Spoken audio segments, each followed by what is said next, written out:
Dreams have been following and coming for the people of Ragval,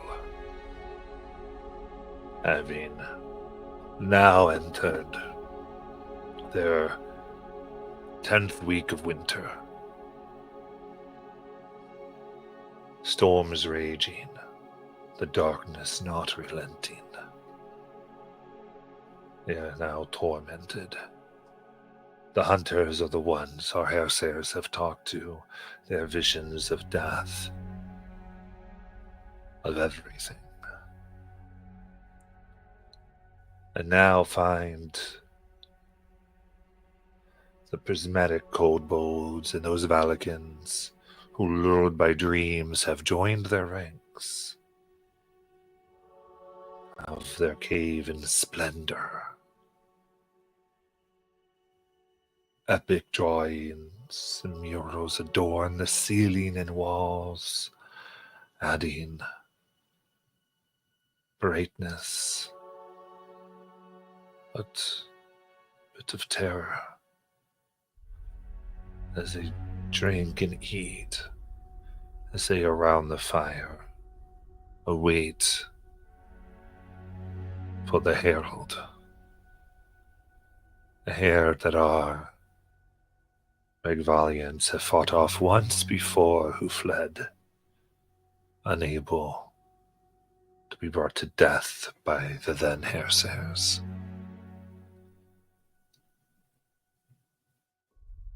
And so, you are here, having gotten information and examined the paintings, achieving insight. What would you like to do?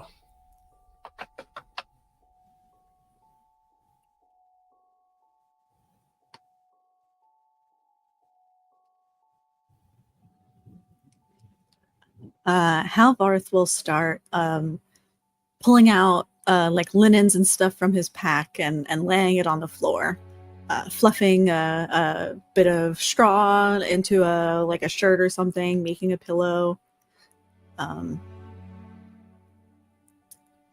he doesn't really say much about it, but he settles down, getting ready to spend the night here in the cave.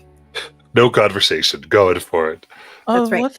What are you doing there with your blankets and all that? Well, it seems clear to me that we must pass a rest here in the cave, experience these dreams for ourselves, and I would never ask anybody else to subject themselves to such horrors, but I will do it.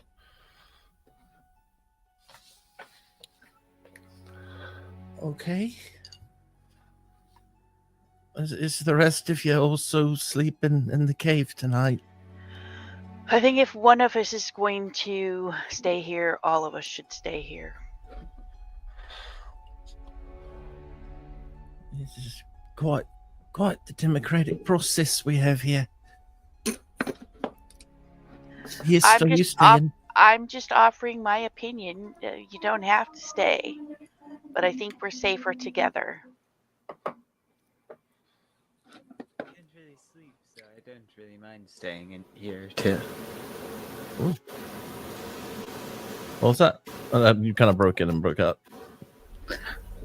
Can I be heard? Yeah. Yes, now. Oh, okay.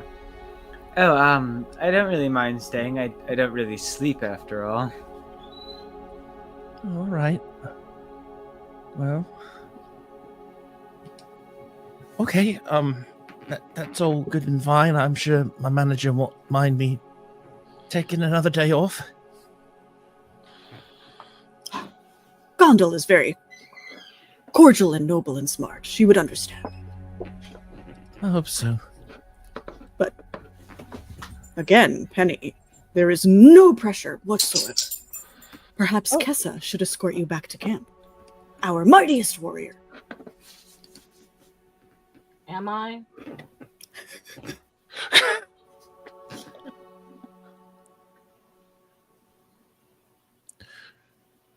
What are your plans for the evening, Kessa?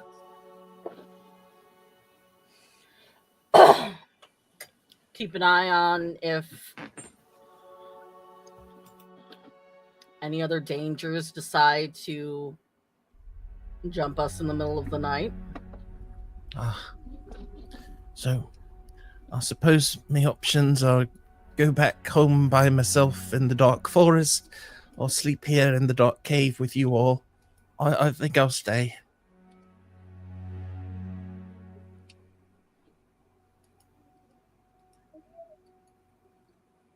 Excellent.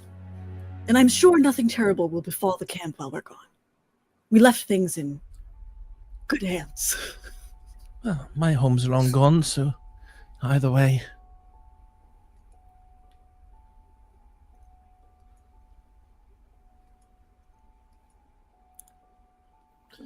All right, so we settling down then? And just to be clear, Matt, nobody mentioned having to eat the soup to have these dreams still. There was a soup at one point that this cult used to see visions, right? Yeah, I mean the soup. There is- Yeah, they still have their soup. They haven't necessarily talked about that now. Okay. And Yeah. nobody in that had the dreams back in the village said that they consumed the soup to have the visions. They were just having visions. Or dreams. Correct. Do you want me to try to mix together the soup and have it all here?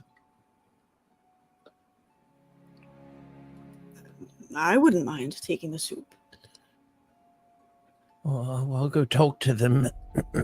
I walk up to the denizens of the cave. Pardon me, would you mind if we partake in some of the soup rations? Oh, sorry. Here you go.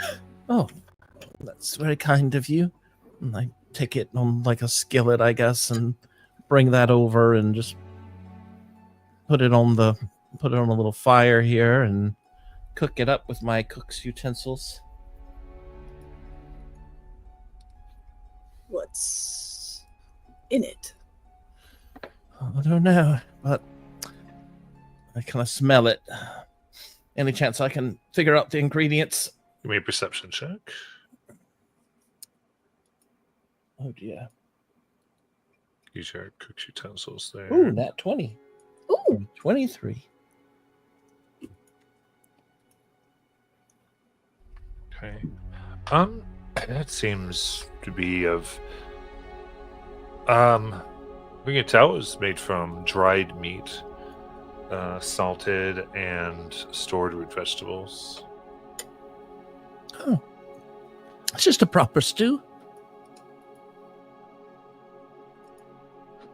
I know just what it needs. Malvarth will take out some garlic and add it to the soup. However, would you mind asking me next time before you touch my kitchen? Oh, Penny, yes. Apologies. Pardon me. Terrible etiquette.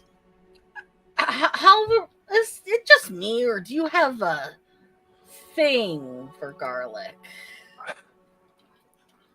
Well, it is. Like the burn of battle. A test for warriors. Uh-huh.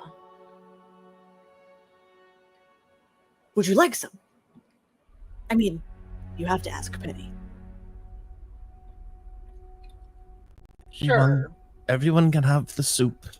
And I'll start serving it up on dish plates and passing out the bowls and serving them up with some seasoning on the side.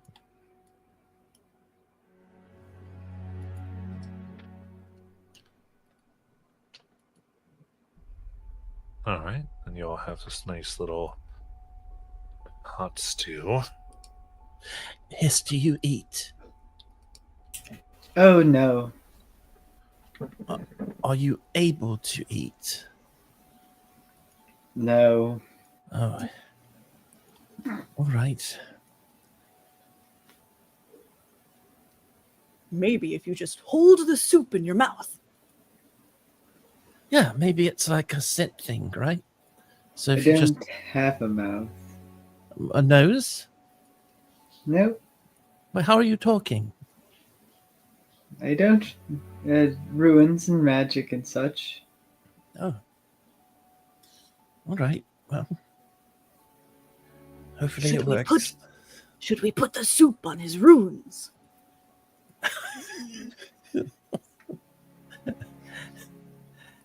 Hist, would you like me to put the soup on your runes? No, I would prefer not to be covered in soup. All right.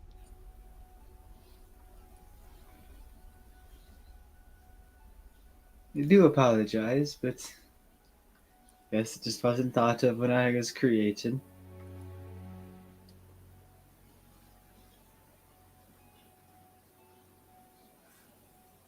I'll sit down to eat mine. Good. Bjork, Hal, would you tell me a bedtime story? hmm. Marionetta used to do one every night. Oh, I'm sorry to hear that.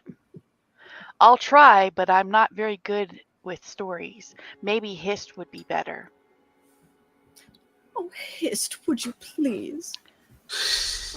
Oh, I could tell you a story, I guess.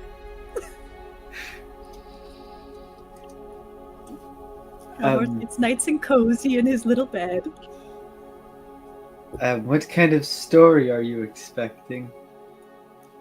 Ooh. One with a mighty combat, and it definitely has to include a bunny.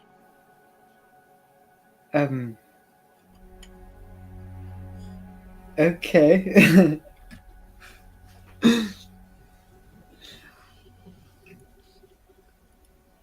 He's still trying to tell you a story of a magical bunny that fought and killed an eagle. Incredible. Is this a true story, Hist? I didn't believe so. I just came up with it myself.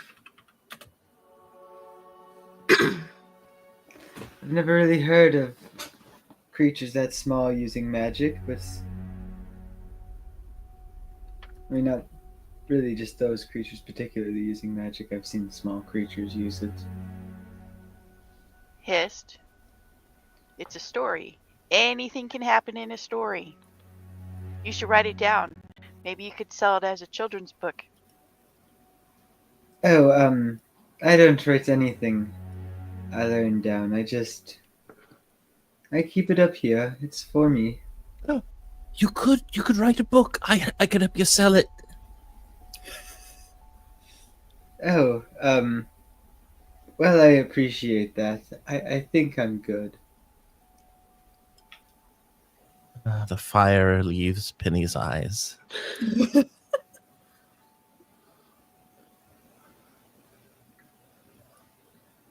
Well, knowledge is meant to be shared. I don't necessarily believe that everything I've collected should go down on page.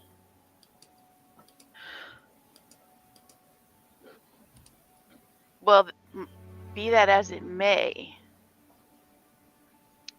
you didn't actually just collect that story. You just created that story. And something like that should be shared with others. It could make children happy.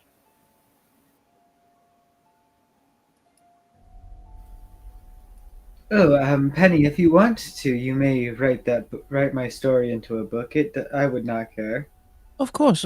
I'll only take a measly small percentage You of the can, funds, of course. oh, you can have all of it. I don't mind. Oh dear, you've put me in a terrible ethical dilemma. I really, really want to, but I really, really know it's wrong. Penny, take what you rightly feel is yours, set the other aside, and who knows, maybe in the future he might decide he needs that. Maybe he decides he wants to buy his own home somewhere, or who knows, have his own library somewhere. All right. I'll take 10%, and that will just be the seller's fee.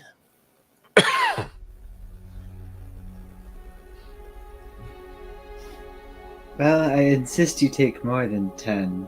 Well, I could hook you up with an artist, and I'll take 10% of that as well. Oh, okay.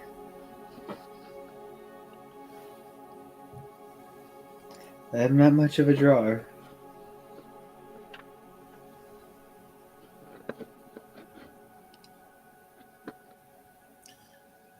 Penny lays her head down, dreaming of one day owning a shop again, selling books.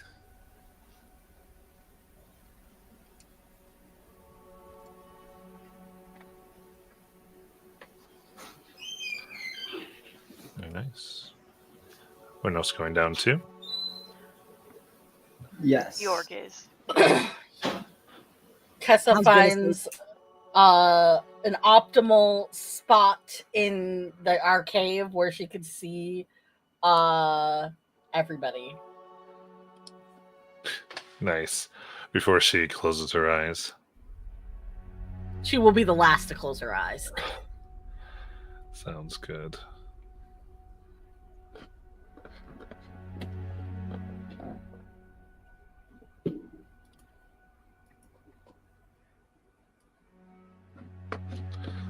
All right. So as you all go down to sleep, have your ideas of dreams, and unfortunately, Penny's is not fulfilled, for they're all known of that waiting for her.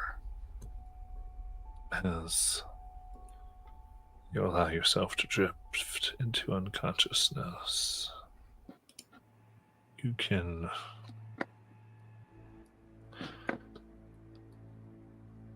you awaken in a bedroll inside the village longhouse, Raffensheim, with a start. Something is wrong. The house is empty. The air around you is so cold it burns your lungs. And the dark of night is lit by an eerie blue light.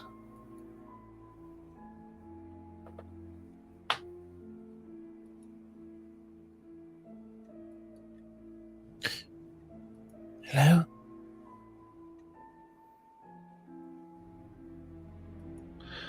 You all look and you are together. Penny, is that you? Yeah, I'm over here. Hello, Why are you- Dream Penny. My name is Halvarth. Kessa's gonna pinch Halvart's arm. Ah! Dream Kessa, what is your problem? We're not in a dream, you idiot. This isn't the soup? If it were a dream, we wouldn't hurt this. That wouldn't have hurt you. Oh, okay. How did we get here? That's checked- what I'd like to know. I'll check my shoes, see if they have any dirt on them, or... They look just as they looked when you went to sleep.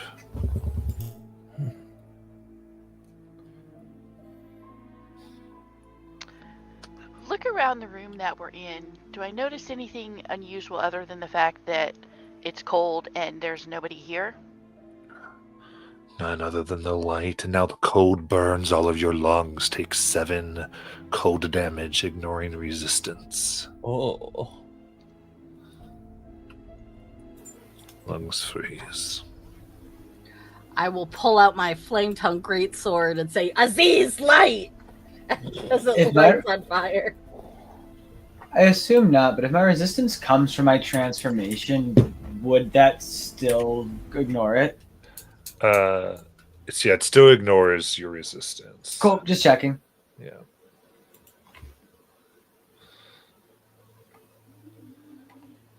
Okay. Yeah, you should all take one of these. It'll help warm you up.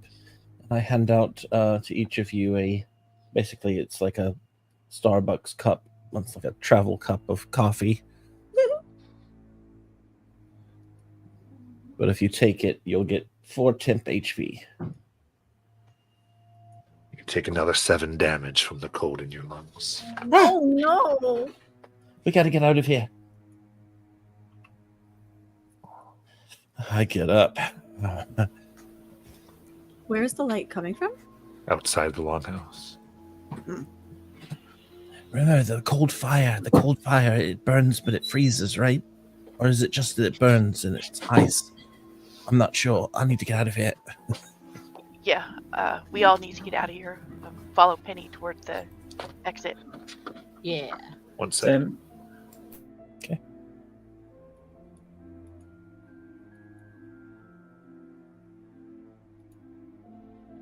Penny, what is this magnificent liquid? It's like ambrosia. So with that, you burst through the door now. Blue flame has consumed all the houses of Rainfall. But there is no smell of ash. There is no smell at all. And the world is silent except for the crackling of cold flames.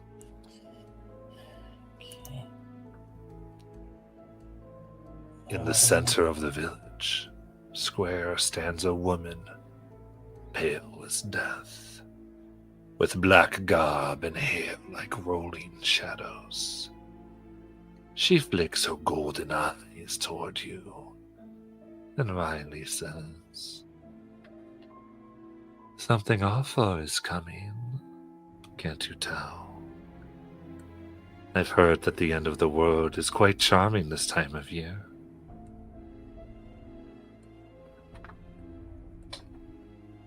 Who are you?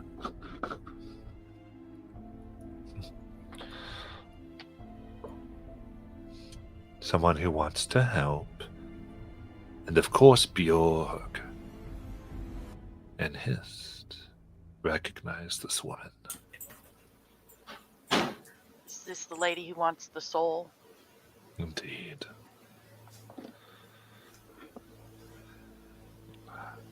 Mhm. All of this is coming unless you stop it. I can help. I would love to help.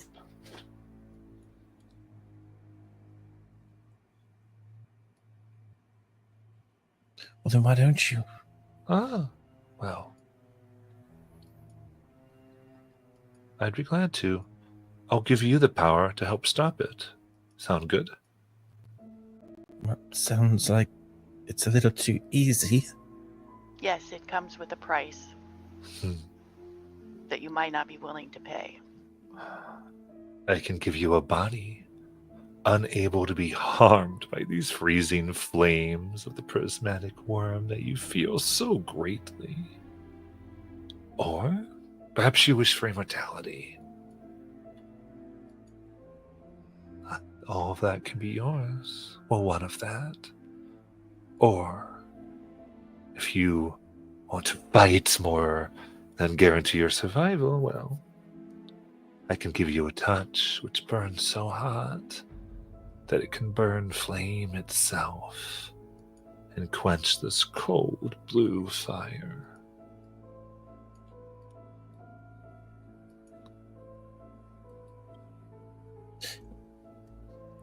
And in exchange for helping the city? Well, it is the help. Oh, come now. I am a person who gives people what they need to help themselves. I wanted to intercede that. Would it be fit my station? Let's break all the rules.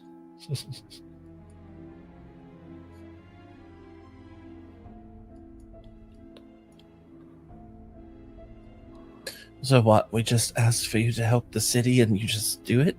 You choose one of my gifts and I give it to you. Oh, And what? yeah, go ahead. Okay, your gifts, but I mean, they sound a little too simplistic.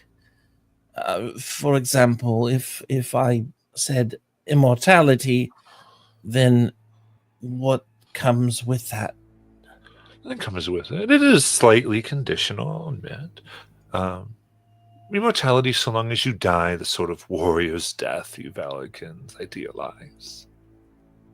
So old age might get you eventually.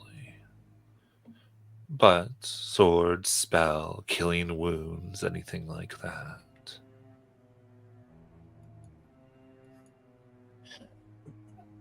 And as long as it maintains its general shape.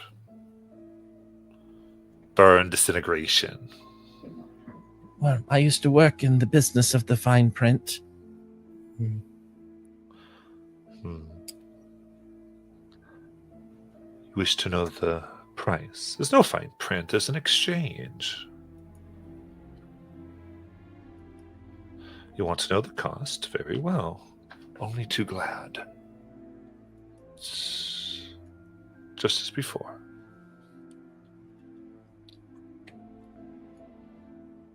You are bound to pay 1 soul to me at sunset on the last day of winter for me to do with as I please. Specifically, the soul of one person, the next person who asks you for help.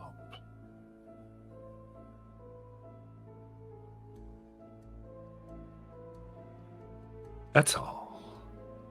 1 soul to save the lives of hundreds.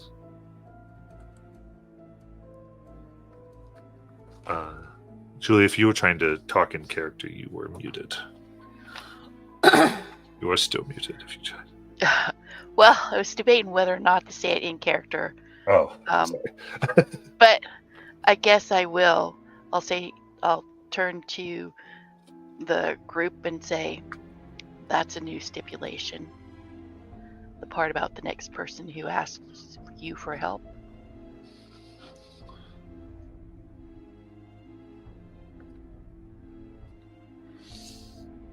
I don't like that.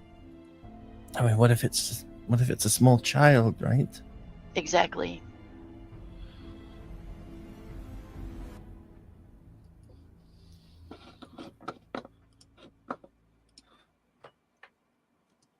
Kessa, Yeah. take the deal. I will ask you for help as soon as it is done.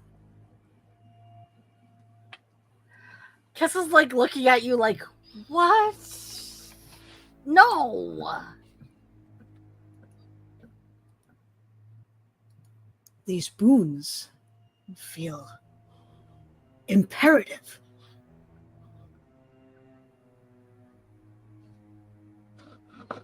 Gormadron is Oh. coming. Yes, Penny. Weren't you just telling me about just the other day about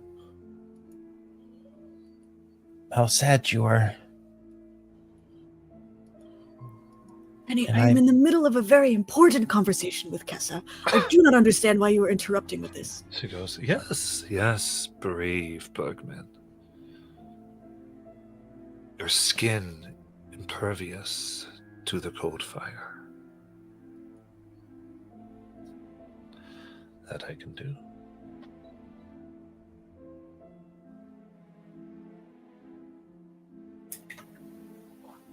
Or for Kessa. Whichever you wish. Or for as many as you wish. Let's make this a group deal, huh?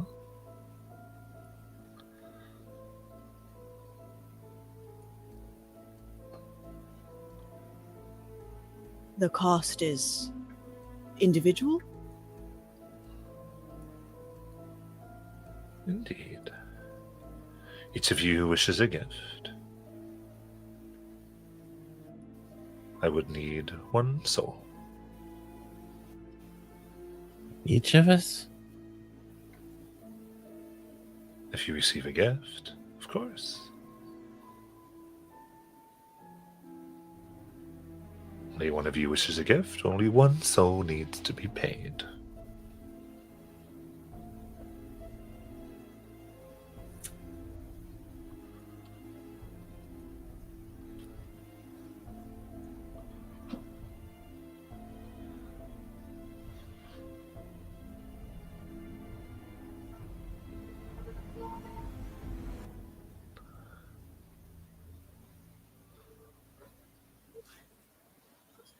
Someone must take the spoon. Or no one. It is our best chance at facing Gormadrog and its herald. I mean, there are always easy ways out. And then there are bad ways out. I've spent now 10 years trying to help my family, screwing up most of it, but for it to end like this, I don't want anything to do with that.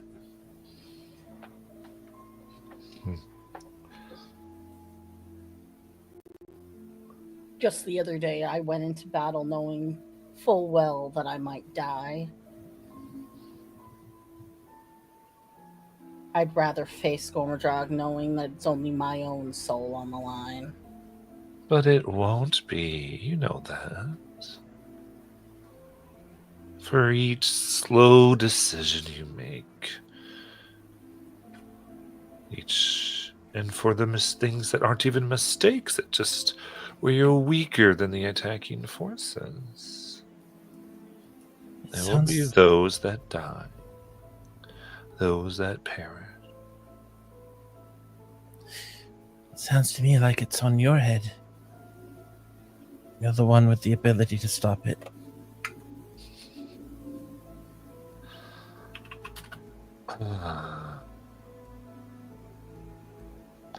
Come now. This is simply a transaction. If you do not wish the ability to save your loved ones, I suppose you don't wish it. Penny, she's probably going to be around either way it turns out, so it really doesn't matter to her. I know.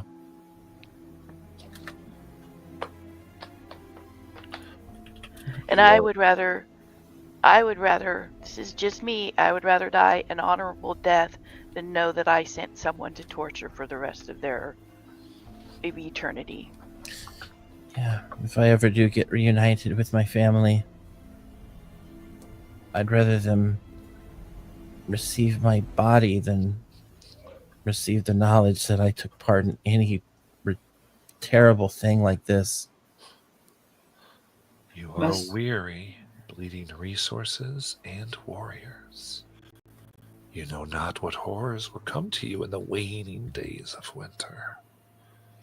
Though the darkest days are behind you, the bloodiest are yet to come. Must we end the life of the person whose souls we offer to you immediately? Or can we just mark them for when they die? Well, that would be my decision, as I now would own said soul.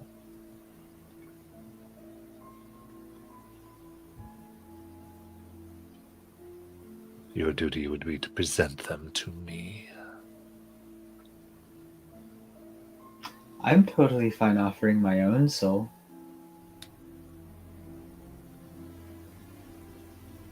This is up to the group, not to her.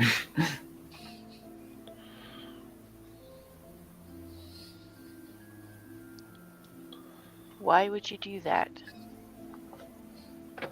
Well,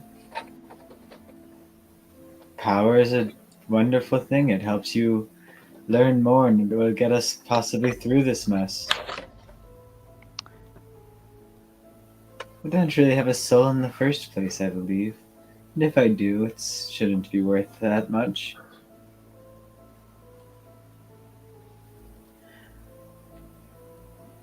I'm sorry, timeout. Above table, Matt. Yes. I wanted to say something, Ms. Bjork, but I don't know that it's necessarily true. But I feel like the way that this conversation is going is that we're going to be the only ones fighting him, and that's not true because it affects the whole world, right? We can't be the only people fighting Gormadrog. Well, you might be the only ones who fight should things come to your village. Okay, that's a different story, but we can't guarantee it's going to come to our village. I mean, yes, I know that's part of the game, but I just kind of feel like Well, you do so things like you've heard the herald, horrible dreams have been coming. And I would say, for what it's worth, you feel like she has broken into the stream. She has not caused the stream.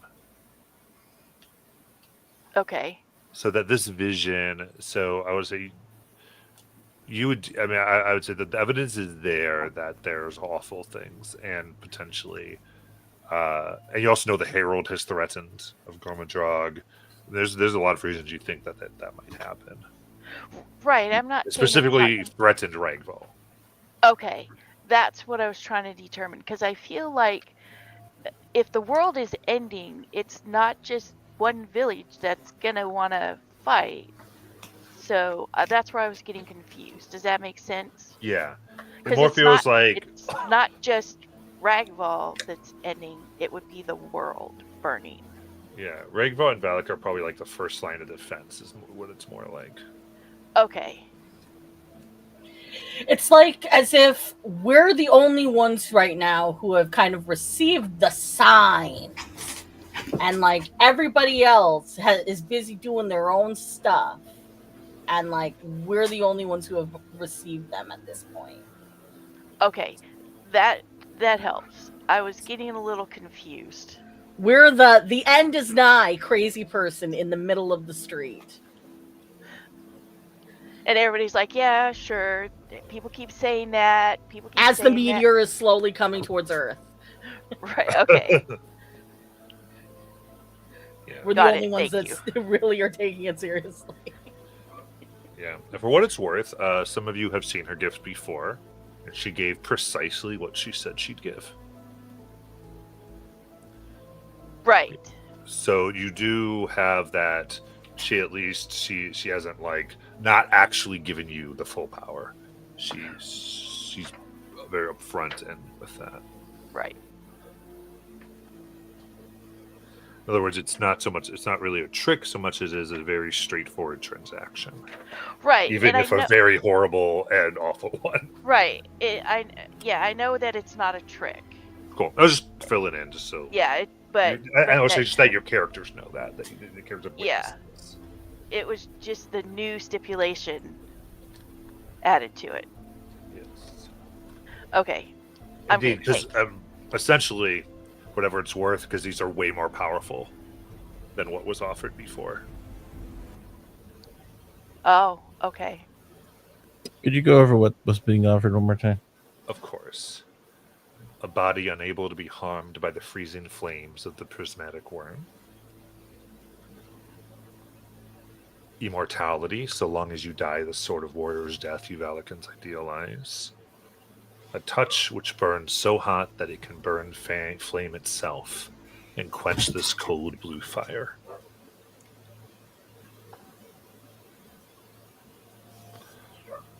I suppose you really want to know precisely, that's fine. If you really want me to get into it, it's up to you. I think Penny would inquire because she's such a detail-oriented person, and Okay. Well, I think you yeah. require in character and she'll respond. okay. But only if we're going back in. Anything else before we go back in? Nope, I'm good, thanks.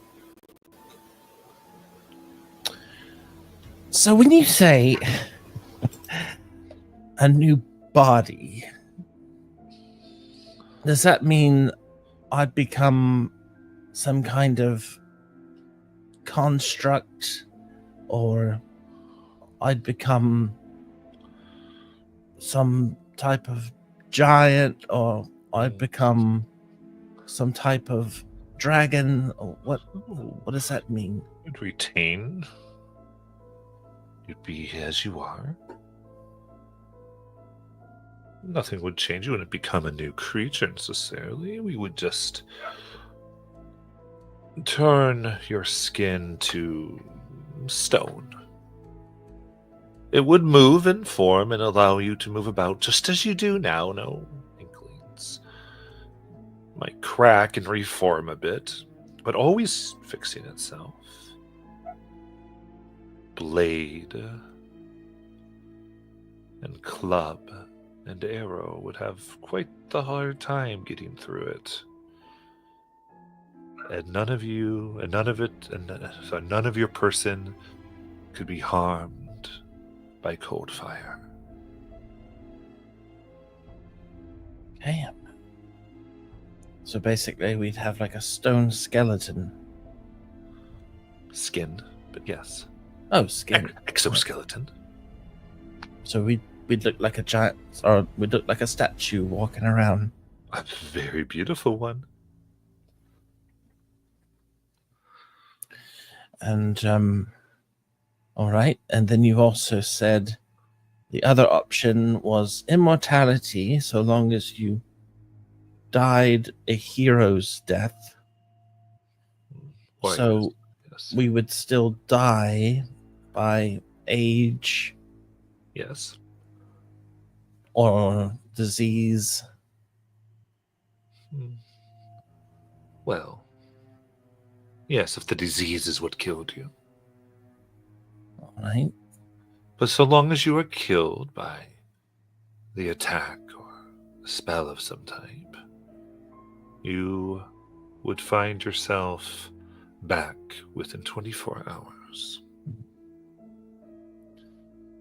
Well, I don't think people would very much enjoy going to a shop run by a statue, but let's see. The other option was the fire. The fire would not harm us. The cold fire. That was the first option. Oh, that was the first one. And the Oh. second one was the new body. And then the third one was immortality. Nope. New body and not being harmed by cold fire are the same thing. Oh. The last option was to be able to burn the blue fire. Oh, okay. Yes. And this I'll let you know, so because it's a little more technical. You deal 46 fire damage when you touch a creature or object or hit it with an unarmed strike. And if you touch a patch of cold fire no larger than 5 feet on any side, you extinguish it, or you can reduce the size of a larger cold fire conflagration by that amount.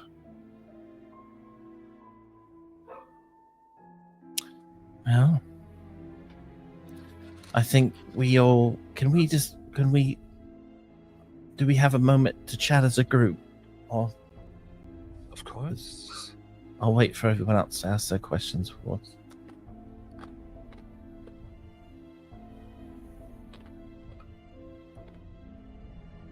This soul, this sacrifice. What should happen should that soul not make it to the end of winter?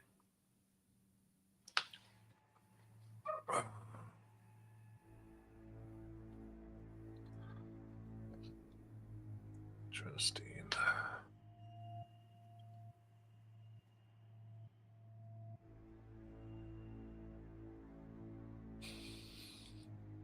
If they don't make it, their soul will be held in trust till I come to collect it. Huzzah. All right.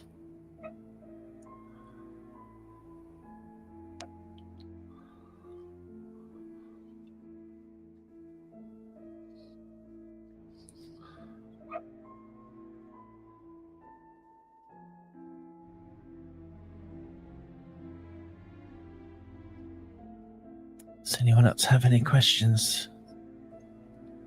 Nope. No.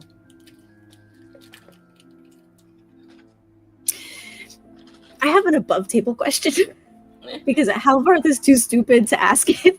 But Sure. since we're being explicit about what these effects are, Robin wants to clarify the one where you said that you deal fire with unarmed strikes Mhm. and touch. Is this an intentional touch or is it like a Midas? It would be Everything Midas. It's going to Okay, be got it, Midas, Anya. Yeah, got it. Okay, that's it. So Yeah. no touch ever again. unless you want them to be scalded with fire. Yeah, these are in addition to the soul, these have a little bit more. In addition, I'll just because I might as well tell you because we want to betray your characters, not so much you. So like having that discover would be a dramatic thing. With the Warrior's Immortality, every time you when you rise from that resurrection state, you do lose a hit die. Mm. And the skin of stone is just that you now have stone. Your skin is turned to stone, so you're just anything that would come with that. Oh boy. You can move and it does reform, but it's not flexible. So, but just so like the vision here would be like you'd crack it, but then it would instantly reform. But it wouldn't necessarily be painful unless you wanted to roleplay that. You wouldn't necessarily even be able to swim either. I would say even like it would be. I would leave that to a difficult player how much you'd want to do that and how you don't want to play that up. I would totally go with the not being able to swim anymore. Yeah, I was going with what the GM is going to enforce, and then as a player, you can enforce anything you want from there. I have a few games that people do that. With great power comes great. Because if you know, go, I don't think Drawbacks. that's a high enough price, GM. I'm like, you're free to have a higher price. if you would like to, like, yeah, I'm definitely taking the higher price. It sounds good to me. This is a demon lady. Of course she would do this.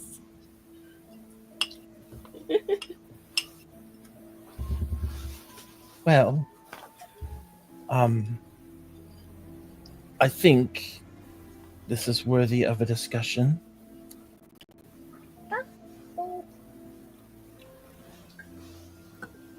I see no reason for discussion. The path forward seems clear. Two of you take the boon, and Hist and I will offer our service or request help immediately after. I wonder if I could haggle with her. Kessa kind of like looks at her. I feel like we're all like in a huddle, and she's over there, kind of just like all bemused and evil. And Kessa looks over her shoulder. I don't think you're going to be able to bargain with her. Well, we might be able to. I mean, I'm looking at my hand, and I'd really miss having skin, but maybe she'd at least allow me to be, like a really strong person, you know? Instead of a statue. I'm already basically a statue, so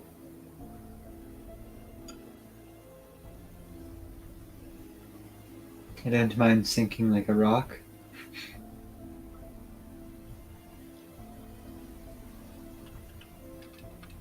But, I can't believe I'm saying this, but I'd haggle with her and see if that was an option. And,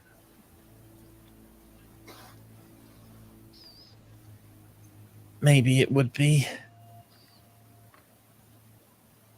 Maybe she'll let me be like an ogre or an orc.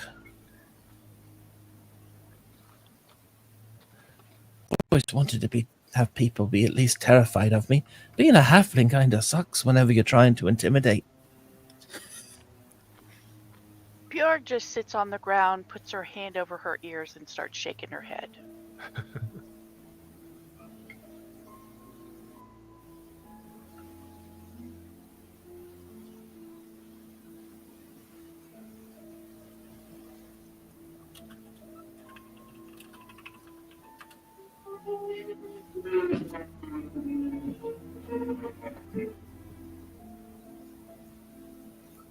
What would you like to do?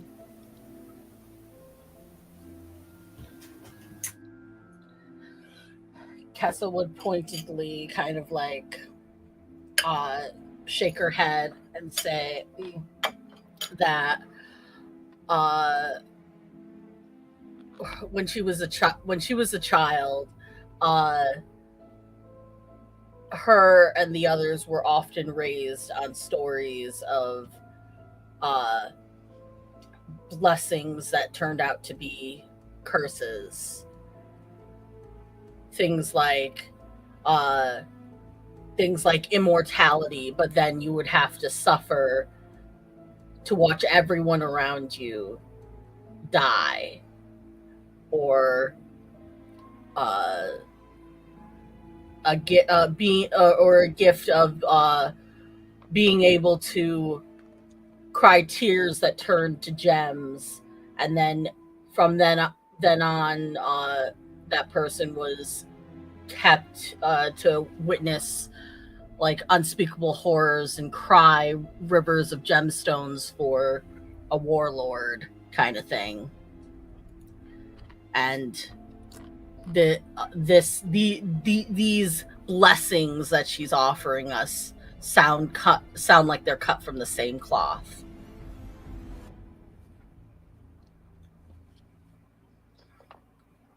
Yeah. I mean, I think you're right, but I'm willing to do it for the team. I've got some pretty good negotiating skills, and I could try to get a slightly better deal.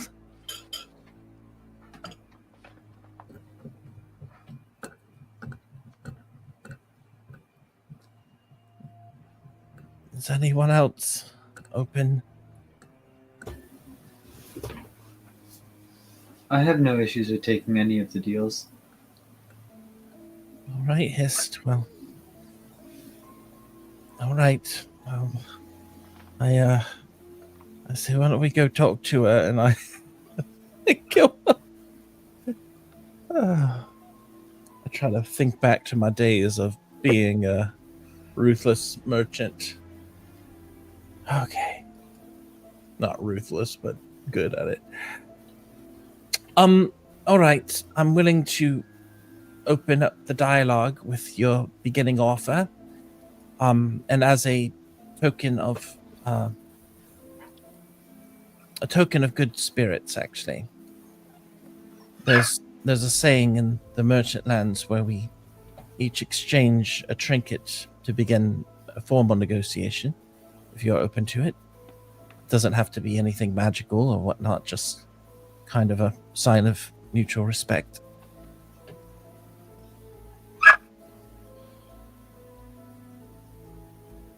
Looks, and you see a symbol appear in your hand of stone. Okay.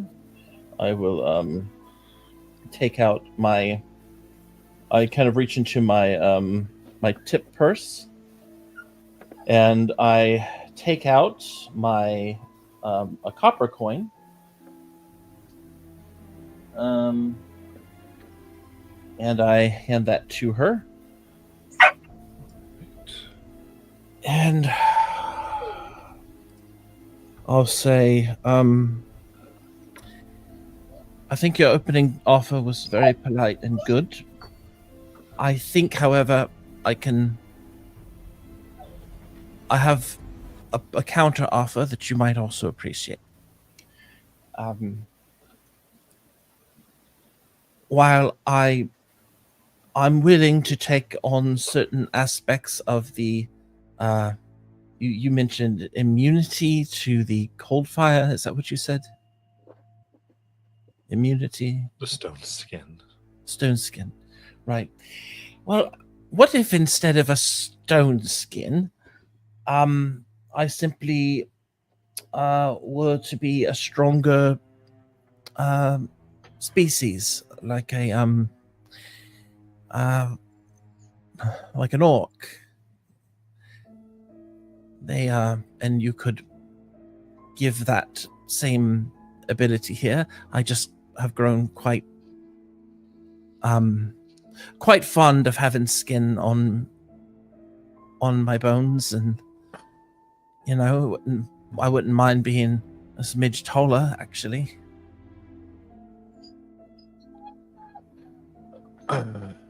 Sadly, orc skin isn't truly tough enough to withstand hold fire. Ordinarily, yes, but you, being as magical as you are, I'm sure have a ability to make it as such. Not in the inventory, I'm afraid. Could I try to persuade her? This is something persuading her, something she doesn't have. Okay. She's not an all-powerful goddess. She is a demon with an inventory. Well, that sucks. Okay.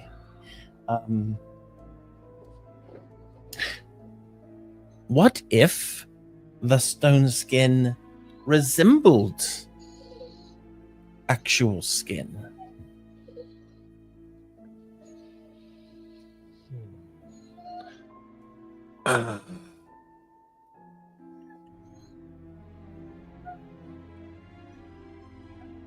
You see, I have a business, and constructs would not exactly be a welcome sight for most patrons. Yes, I will make it look as much like your skin as possible.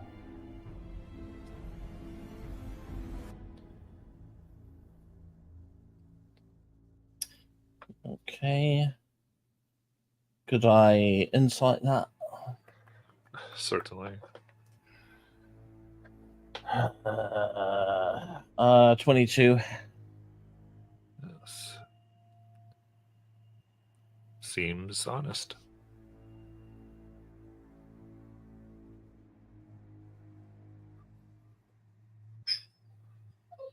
As a reminder, you are inciting the Archdemon of Deception. True.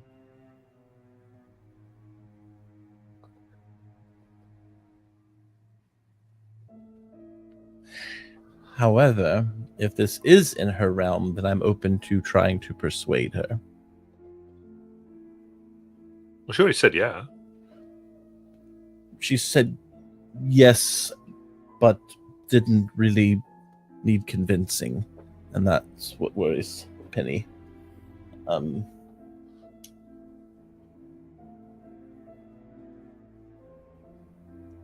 Could we draw up a contract then?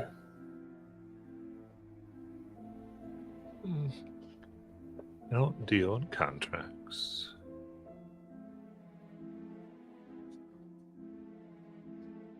The deal is straightforward.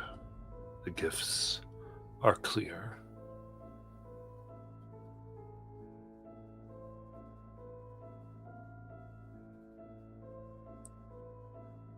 All right.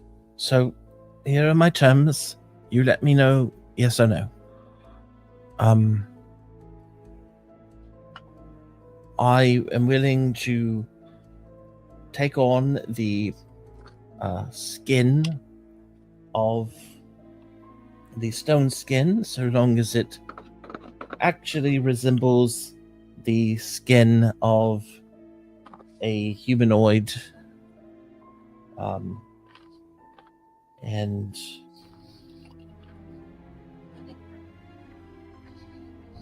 will deliver, per your request, the soul mentioned in exchange for this, as stated. Yes. Yes? The soul of the first person who asks you for help at the end of winter for her stone skin That resembles that resembles your skin. an actual humanoid skin. Certainly. Yes. Okay. All right. Well, I think that's about as good a deal as I'm going to get. And was there anything else that came with that? It was just the stone skin, yeah. Just the stone skin. Okay. And as for Hist, what was it you were asking for? Can we only get one of each? I think no, you could all have one if you wanted. Good, then his would like the same one. I'm also good with the stone skin. I don't mind how it looks, though.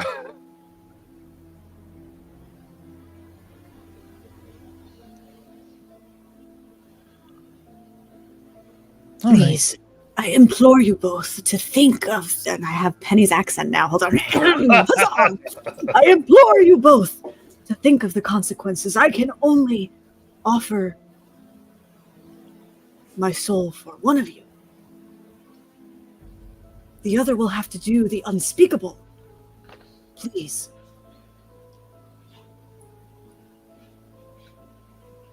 You can always do it for Penny if you want, but his doesn't really look phased by this concept.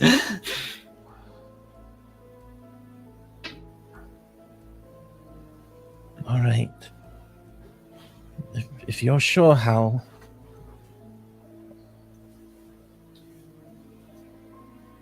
Most definitely. All right. Well, in that case, yes, the deal as per stated in the formal arranged agreement shall be.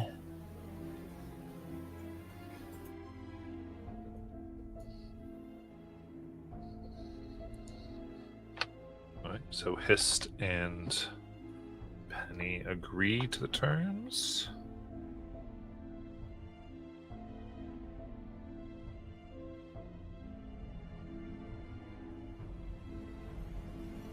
Yes?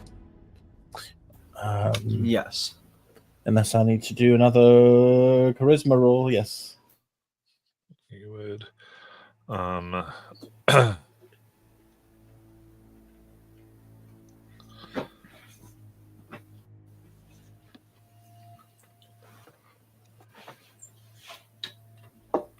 Very good then. And then anybody else?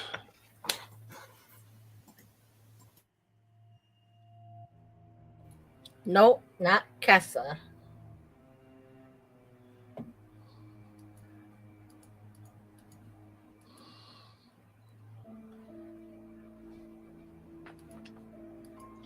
All right. Nope, Bjorg is still sitting there shaking her head. In that case, darkness.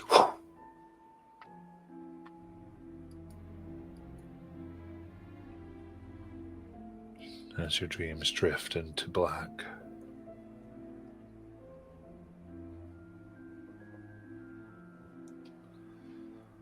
And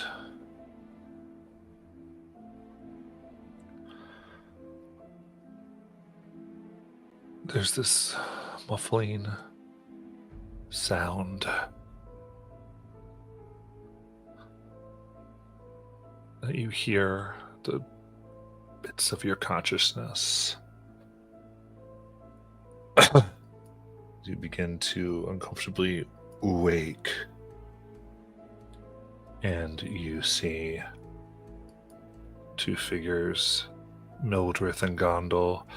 Hersirs, we need your help!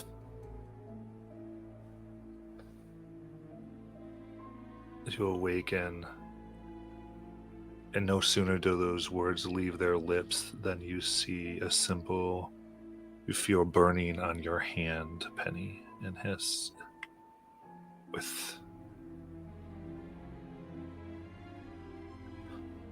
Mildred and Gondel. A reminder of the price you are to pay as they continue. Something's happening back at Dragval.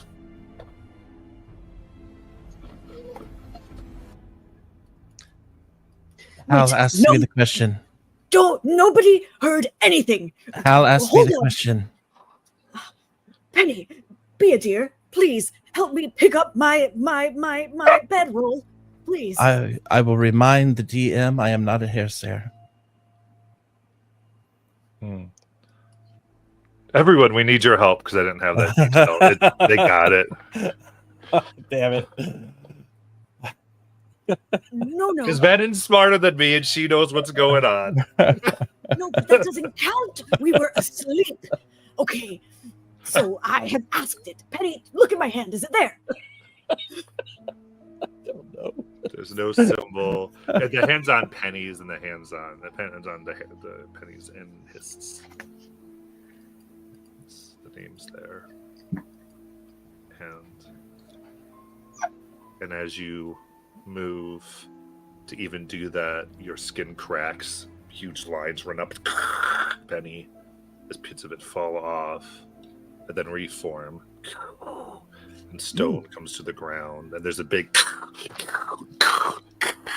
every time you move. Can I have some creative freedom on that a little bit? I mean, you can, but it's stone that cracks as you move.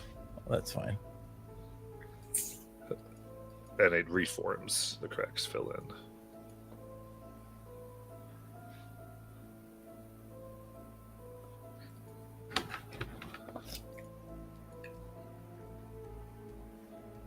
Hest is usually very still, so that does not make much of a difference for him. Fjord quickly gathers her things and runs back toward the village.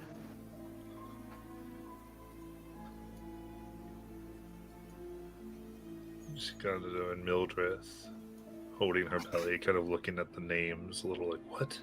Seeing them.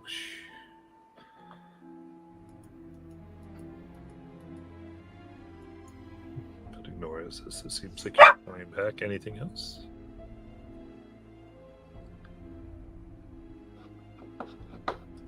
Hal will take off after Bjork towards the village. I will follow too.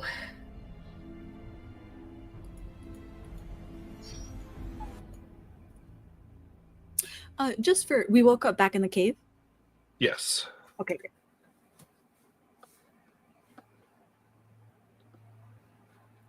Very good. As you're making your way, there's quite a few hours. About 2 hours to get from the cave to the pit. It's just anything you all want to do with that.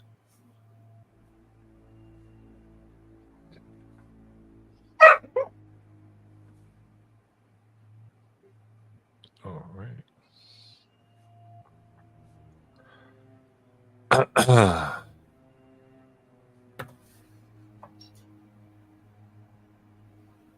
In that case,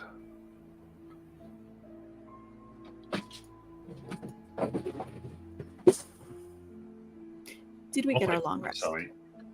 Moron, get over here. Sit down. Yes, you did receive a long rest.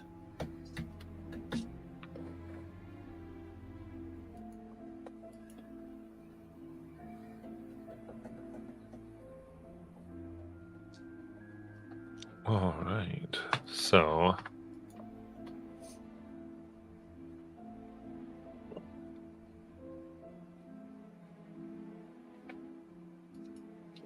with that, then, you approach the village as horns are ringing out, and are quickly shown to where Ronell and Raven are looking out.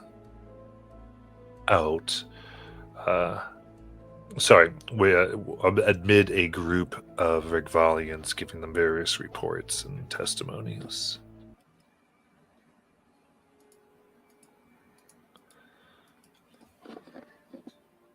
What's going on?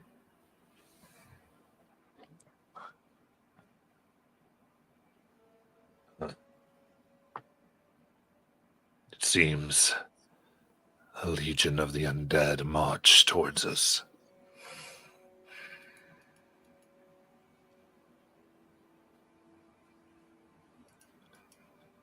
Let's...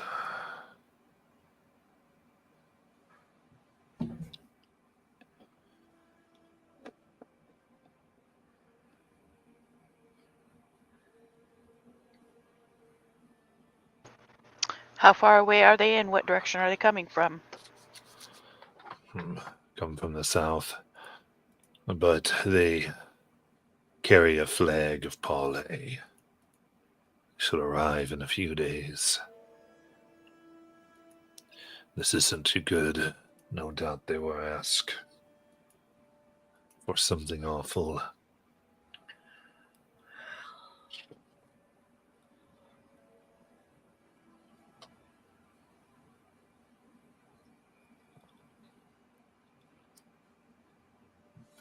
We don't really have the defenses for an all scale attack.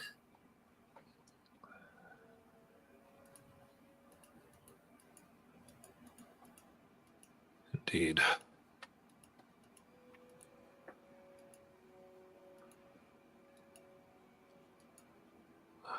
We must decide what we might be willing to barter.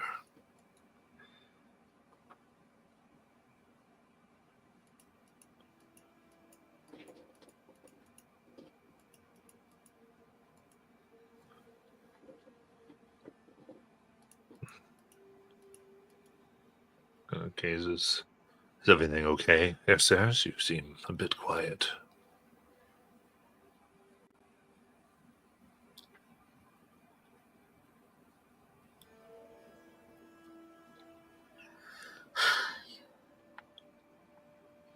You know how it's been. Bad dreams lately.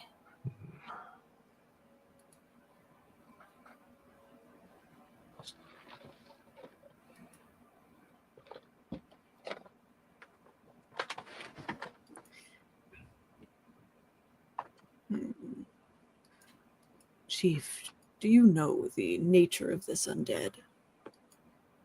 Are they vampires? Entirely.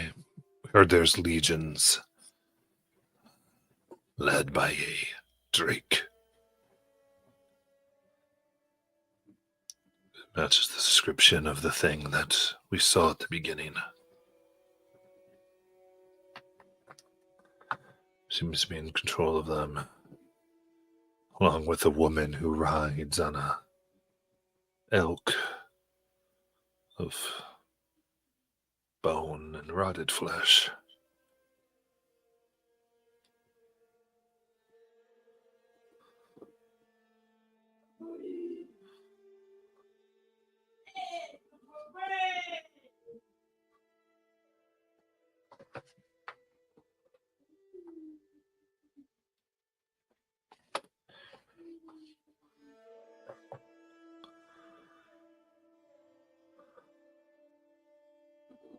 Chief, I would like to caution you.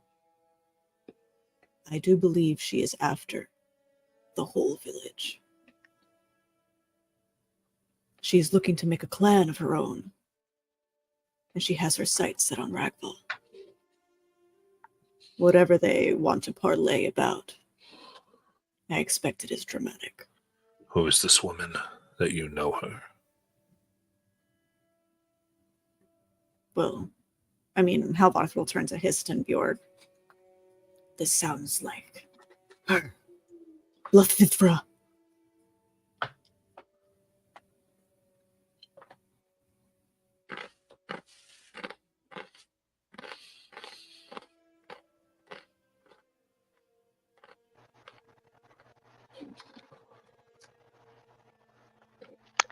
Yeah, that could be bad. Very, very bad. I'm not really sure, now that Hal has said that they really truly are here for a parlay. I think they're probably on a scouting expedition. Potentially looking for weaknesses.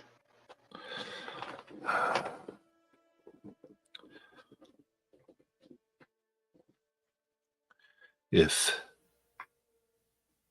we refuse to even talk and they attack, do our defenses have a chance?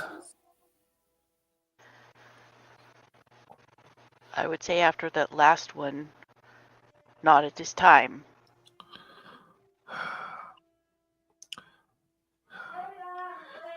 Sounds like we may have to risk the talk. Unless we were to declare and refuse that war. seem to be our options. We might be able to delay them by a week through negotiation. Give us some time. Even if they get this intelligence you fear. Anybody else have any opinions? Or do you agree that that's probably what she's after?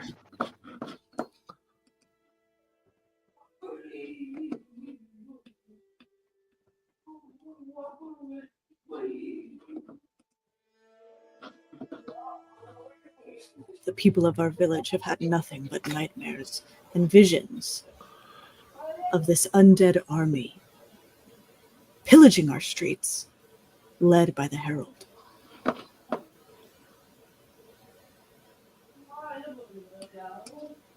Would we invite them to our door?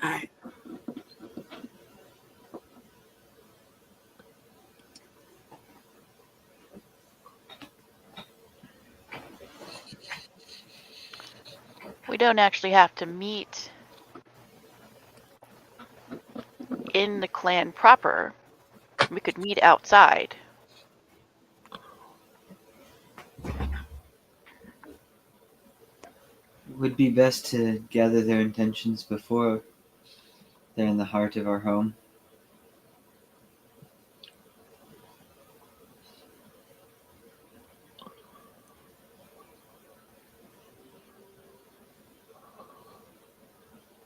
The tradition would be to meet upon Shrine Isle. For such things, that is the law. So negotiations can be seen.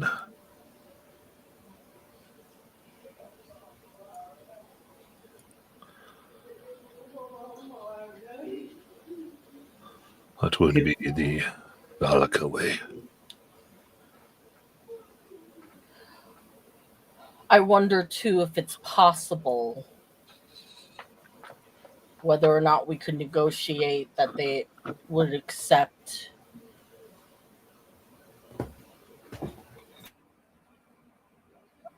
a challenge of a fight.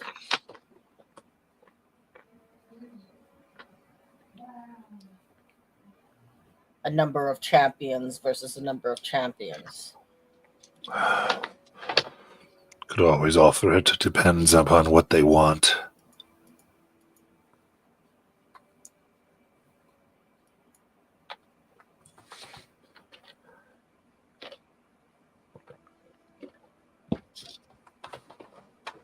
Well, we have the region's greatest negotiator.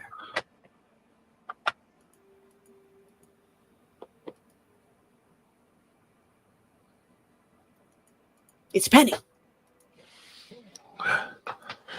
Penny. Did not realize you're so gifted. You'll be by my side.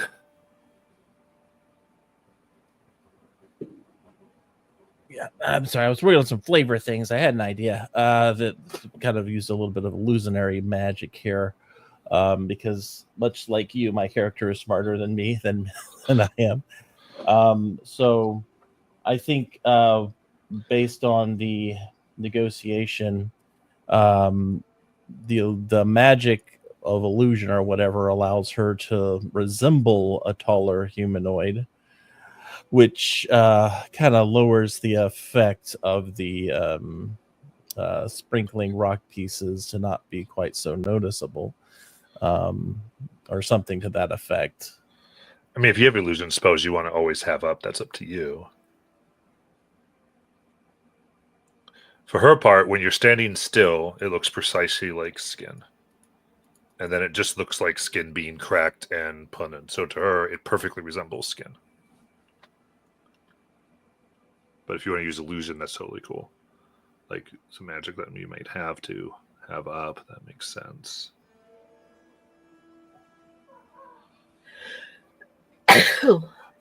But that being said, they were just talking about you being the best negotiator in the world and helping Apparently not. Apparently, I and, can. and helping this.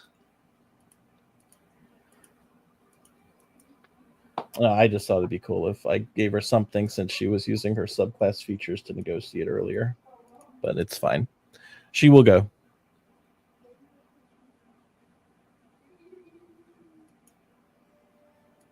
Okay.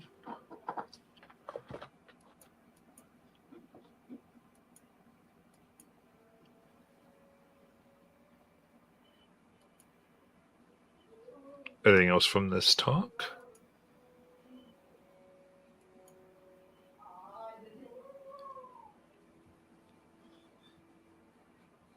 Nope. All right.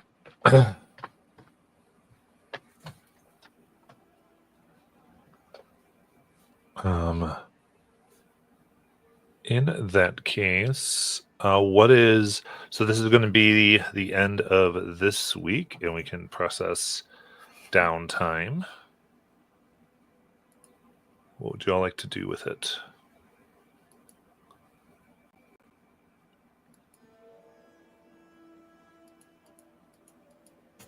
I'm sure we have a lot to repair, right? We sure do. Yeah. Ay, ay, ay.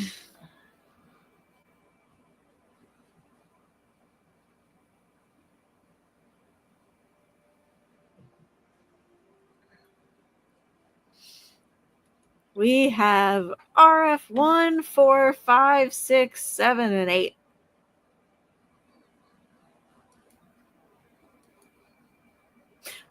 Matt. Yep. Does the lane have to be repaired for like when the boulder came through and everything had a -2 in that lane, lane A? Or- No, that would just be regular repairs for. You don't have to specifically do something for the lane. No. Okay, got it.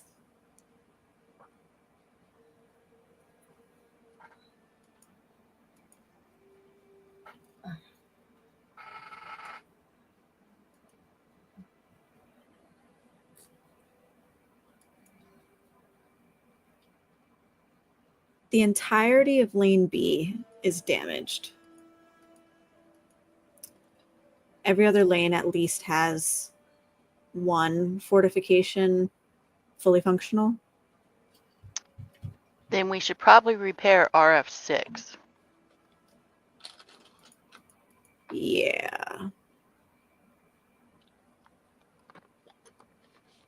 I agree.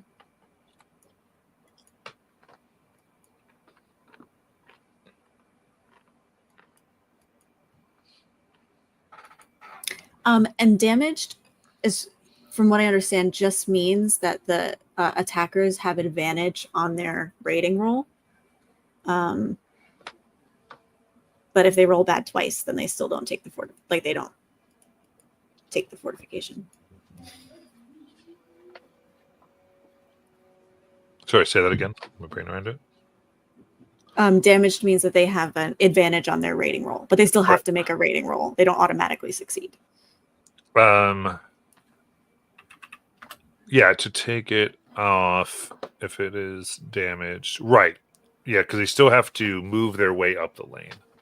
Yeah. But advantage is pretty insane. Yeah.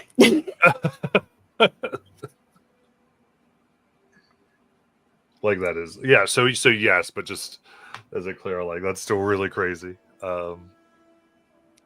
Consider a lot of things can then re-roll on the advantage, so it lets them get some crazy high numbers up there.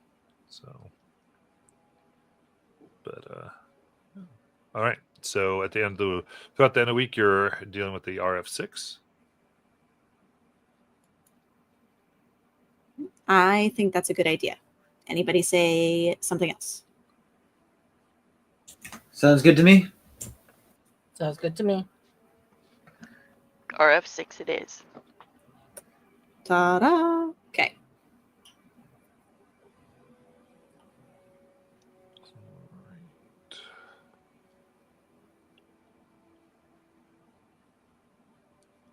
Very cool.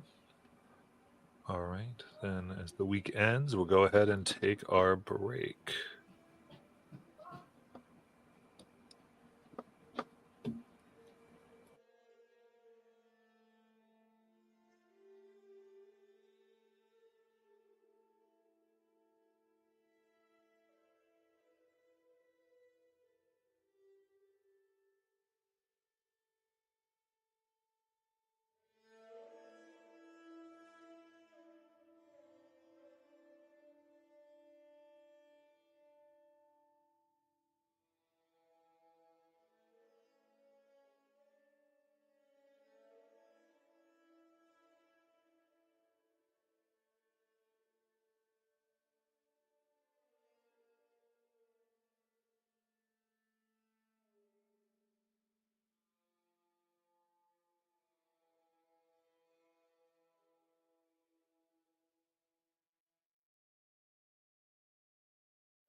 Alrighty.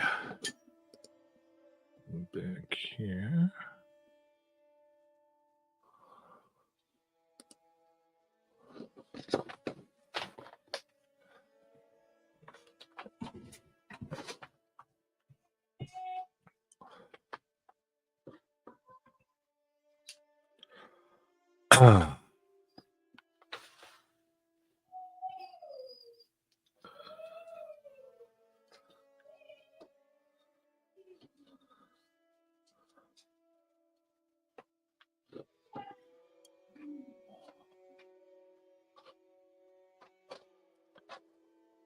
Right.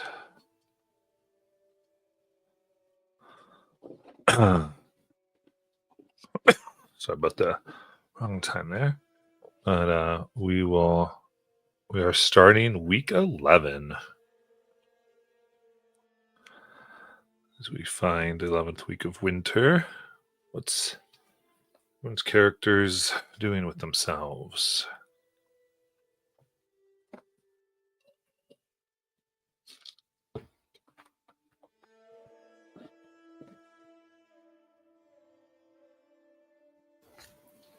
Sorry, I just got back.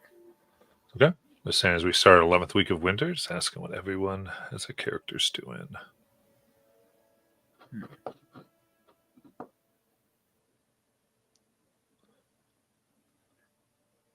It's just probably keeping an eye on the two people we marked that requested help first.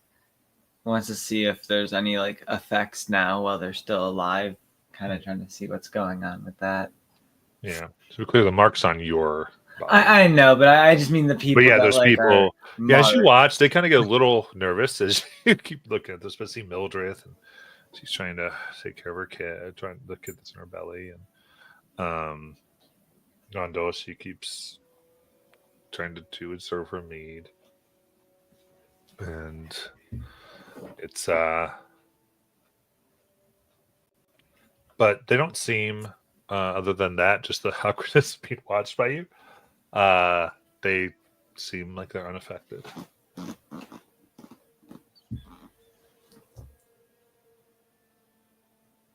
Cool.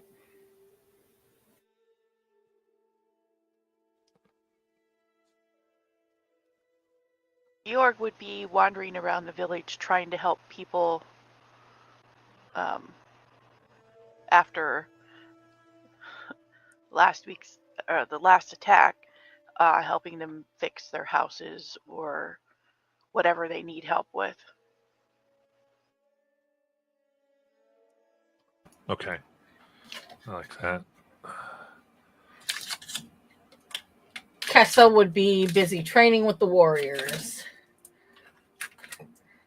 And she's not anxious in the slightest. Even though she's broken 3 people's swords.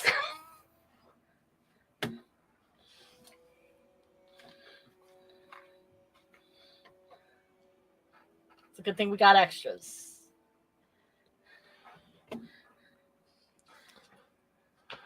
I mean, they're like, okay. Even Renell's like, okay, Kessa, okay.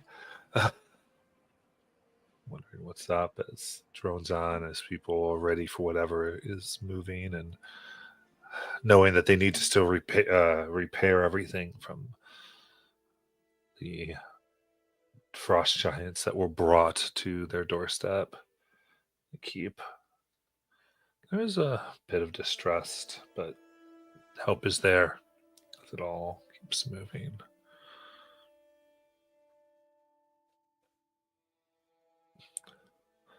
And Hal or Penny?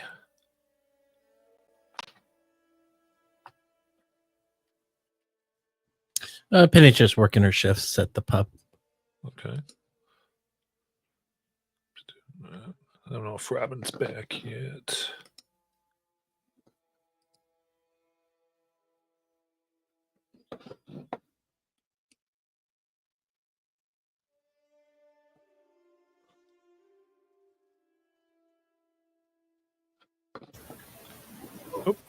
Nope, not yet. All right, so in that case,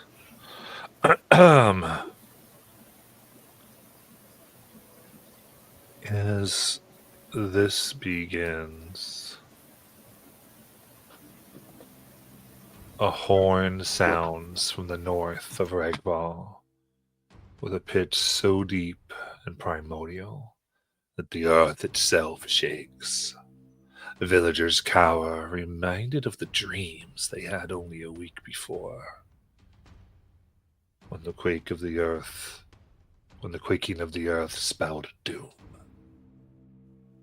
Gathering at the northern road out of Regval is a small host of Valakin warriors, though they walk with an unnatural, staggering gait. On either side of them are two standard bearers, though instead of flags, they hold poles topped with a brass font of icy blue fire. Behind them, all are two figures. The first, the familiar drake larger than a bull elk, with shimmering scales of all colors of the rainbow. The second, the woman of blood and plant, wearing tattered vestments of the prismatic order, and sitting atop a grisly, half-rotten corpse of an elk that somehow still moves and holds her weight. The drake lifts into the air and bellows, "The Herald of Gomadrog has returned! I demand parley with your chief."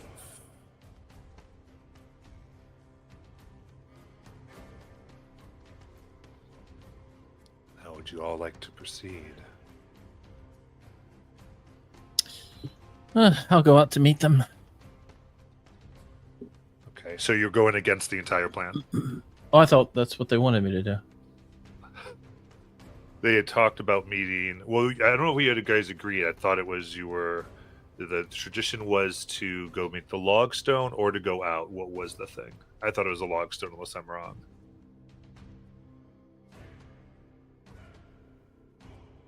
I think once we heard the tradition, we would have gone, even against our better judgment, we would have gone with the tradition. Okay. That's my opinion. What does everybody else say?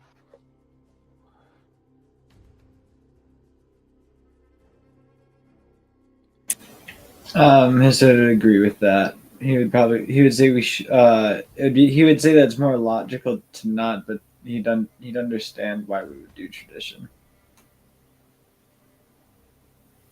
I would be down for a tradition, and Kessa would really kind of like push see if we could try to like do a like for the sake of the clan, like a battle between champions kind of thing.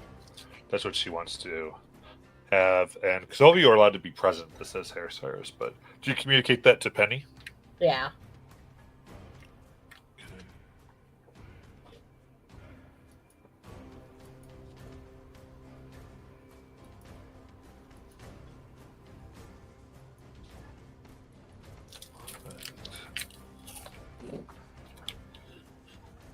Then, as you state this, you see the herald grab Bloodvithra and carrying her, the two fly towards Shrine Isle. You then go to meet them.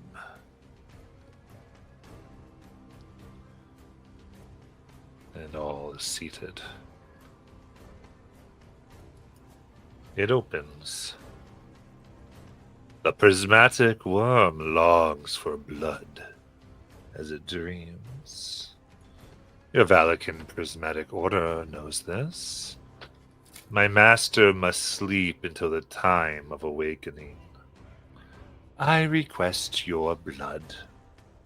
All of your village must lay down their lives and accept being sacrificed.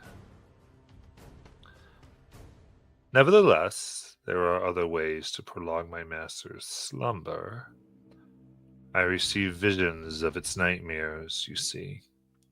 It is haunted by memories of the heroes who defeated it in mythic times. I have received guidance as its herald. Find the idol of the hero Regval in this village and destroy it. I will accept that and spare your lives.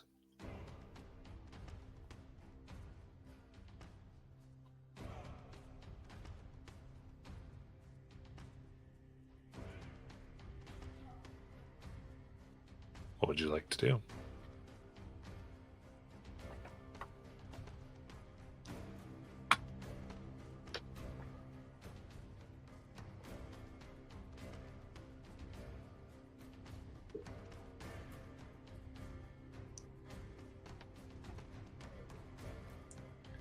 Like I said, Penny was doing this. I don't know if you're talking. Oh, I thought you told me. I maybe I'm lost. So it was about Okay. going out. It just put it to the aisle instead. Okay. So you were there with everybody. It just was the location, whether you went out or the aisle. It's the Okay. aisle. That's the only thing that was changed there. All right. Penny will say, we'll begin the negotiation there. But as you have invoked tradition, certain traditions must be honored as well. I did not invoke anything. You did. You already lying? Now, hold on. Let's not get excited. What I am doing is offering a more amenable solution. One that I think you would be open to. For as long as there have been stories, there has been word and tale of warriors doing great battles. And while this could certainly be a battle, there's no need. This could be solved between two individuals by invoking the rights of a champion.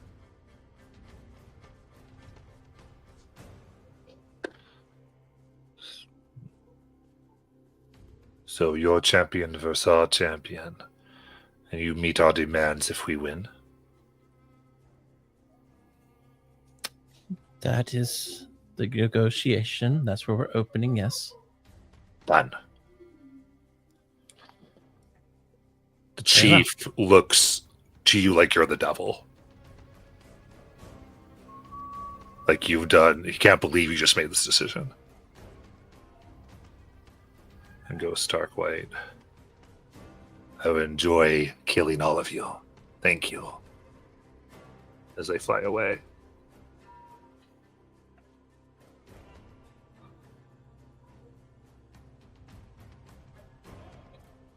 What would y'all like to do?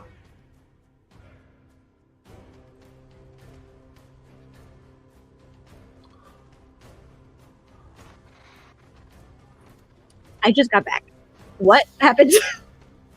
So they made two demands, right? They basically going, we want to destroy this, or we could go ahead and kill, and we can go ahead and kill on everybody. And what was said was, well, how about if we have our two champions fight, and if your champion's our champion, then you can kill everybody. Okay. I will preface this by saying when I said it above table, I was like the group of us. It wasn't going to be like one-on-one. It was like our hairsayers versus your champion group. Because I didn't want to leave everybody out and like have this one-on-one fight. That would have been helpful. And Well, I okay, said we that. Hold the train up then. Let's go back and let's express our will, because I feel that let's just make sure we get what we want. So the bounds of this. So first, remind me what her two options were. So what they put forth was we can kill all of you because that's your duty to die. And the second option was, or I can take the idol of the hero Ragfall. And do we know what this is? So, you are aware that it is the idol that's usually on the shrine that which you're meeting at, because every clan has an idol to the hero they're named after. And it's like of great power and importance. It's believed to protect. It's like huge cultural significance. It's like a big thing.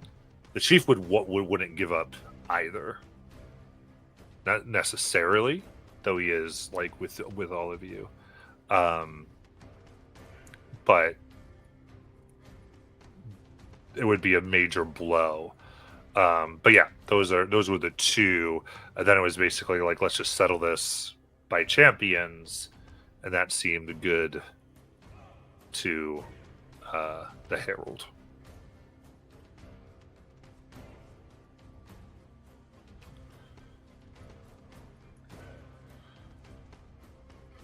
And Which was basically say, no, we won't negotiate. Right? That's an end to negotiations. We're going to go to a fight, but let's have a fight be here, maybe.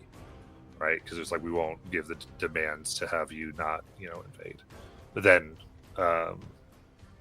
Molly, sorry. Yeah, and the reason why I wanted it to be like a group fight thing, because of the fact that it's asking a lot to have like the whole group just sit while one person does everything. Yeah. And I didn't want to leave anybody out. No, that's fine. If we want to kind of say our hair sirs or you and your leaves, whatever, I'm totally fine with that. That's not a deal breaker to me. That's basically all it was. I just want to make sure, because when I sat down, Jackie's words were let's start negotiations at this premise. So I just want to make sure Jackie didn't intend to have more conversation.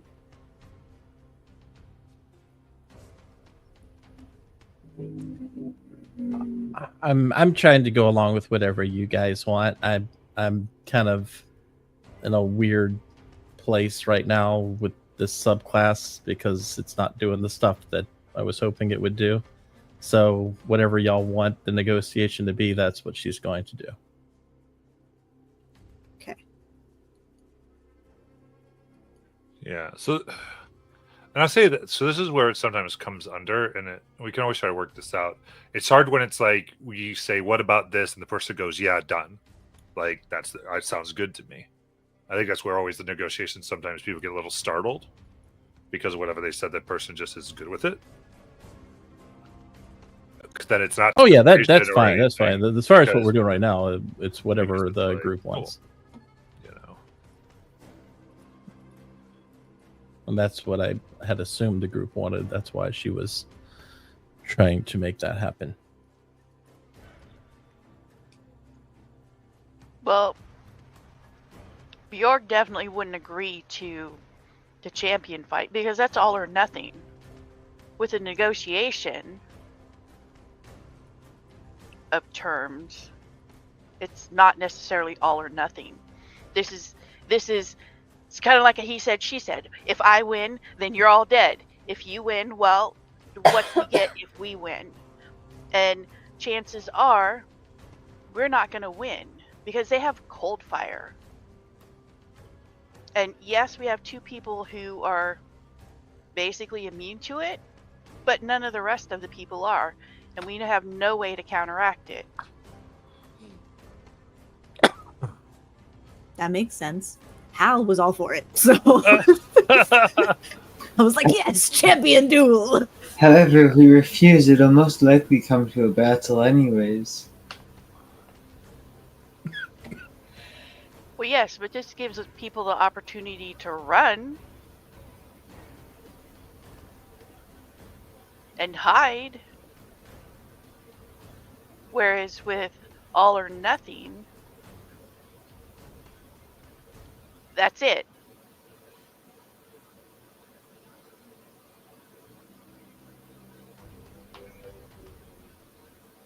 If we do the all or nothing, who's to say that they won't surround the village to make sure no one escapes?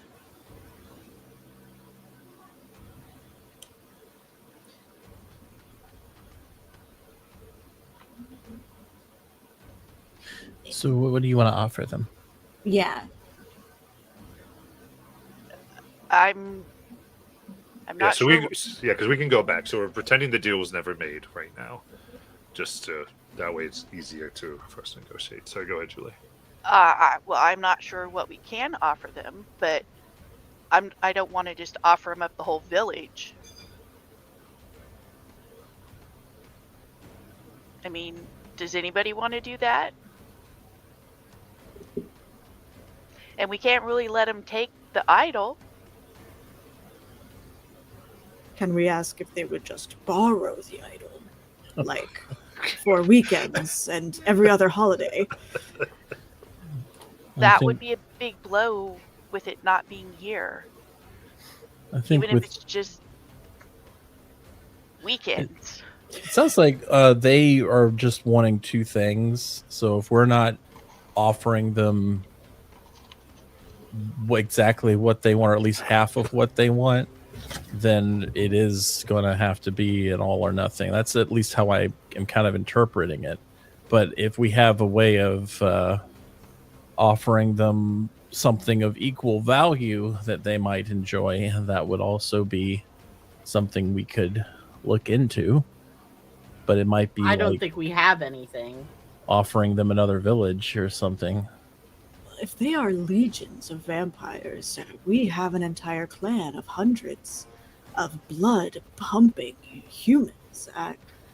Could we not just exchange our resource on an ongoing basis, perhaps? I've heard they do this in nations down south outside of Valaka. Did you just offer them vampires? What? No, for feeding. So they don't have to kill. It's not in their interest to kill. Oh, them being the... Oh, okay. Because they are vampires, right? Yeah. So no. Oh, okay. I did misunderstand. Blood Vithra, you kind of think she's got some stuff going on similar to that, but these seem to be almost more like zombies. I see. Okay, never mind. Kind of go in. And the request for blood was that because it's the blood to keep Gomadrog sleeping. Got it. Which a lot of you would have, this is a very common practice. It's a common practice of gathering a lot of Elikans up, having them slaughtered in order to sleep. Now, Harafin wants nothing to do with this. He's found a Dregvold to not do this specifically. Yes.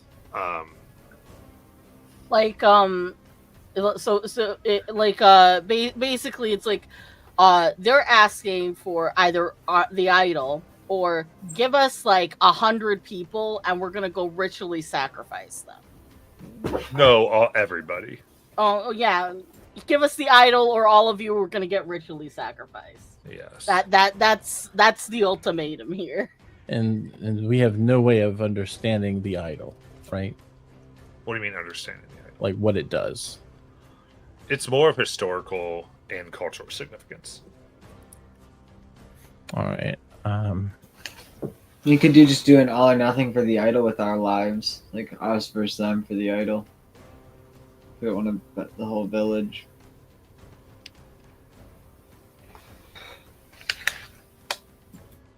That Maybe- makes sense to me. In exchange for them never touching the village again. That way it's not exactly all or nothing. It's more we're not a part of whatever their crusade is anymore. Yeah, for them to leave us alone, I guess forever. And then if they win, they get the idol and half of the people. Is that correct? No, they don't get any of the people. No people, just the idol. Just the idol, and if they ever do return, that's like allowed, like they can just like raid us. Okay. If you wanted to. Like, there's no All right. stipulations after that. I can try. We're something dead. like that. Okay. Is everybody good with that? If we can make it happen? I think at this point, that's the best we've got based on the options. Okay. So Penny would have flipped a coin to whoever she's talking to. Okay. The herald will grab it. Here is our offer. To be decided based on the outcome of a duel between two groups of champions. Should your side win, we freely will offer you the idol that you seek.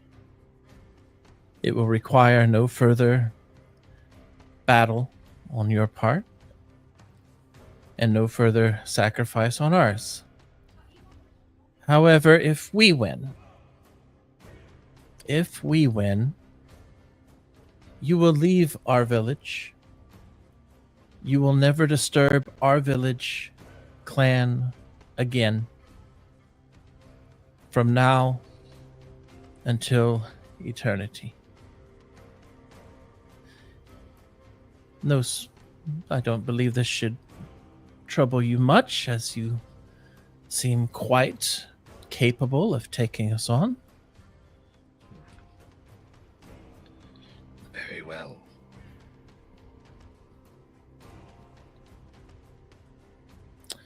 All right, didn't even have to roll. Nice. Okay. So, she will tell him he can keep the coin if he wants.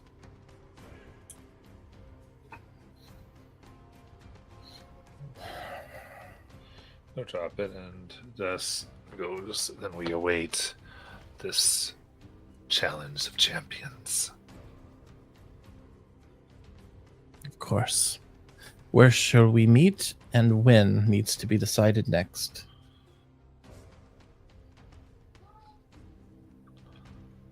I think for it to be fair, it should be on neutral ground. That would make sense. So outside of the perimeters of the clan. Yes. And beginning time might be tomorrow morning.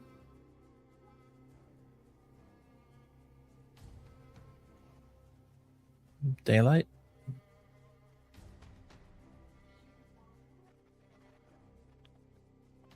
I'm good with that, but do they need more time? They are fine with it. Okay. Very well. Everybody in agreement with this? I am. Yep. All right. I'll mark it on the map and then bid them good day.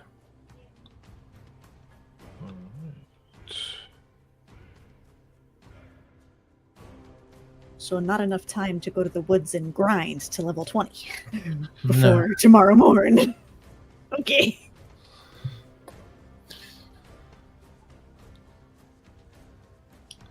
Well, you can, but you won't be arrested. You want to you want to do some solo leveling there, huh?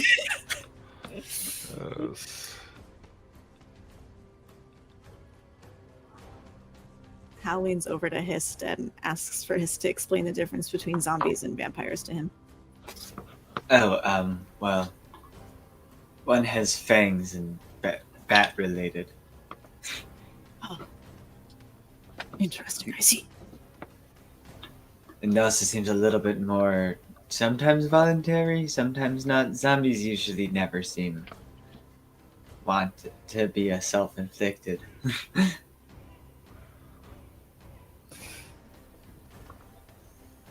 And do we think there's opportunity to... Yeah. This is more what their forces look like. Ah. Look, they have fangs. They also definitely look like zombies. Ow. Let's get ready. Thanks for the nightmares.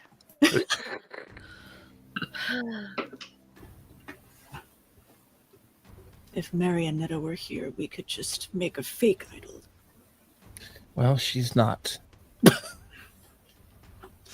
I have a feeling they would be able to tell.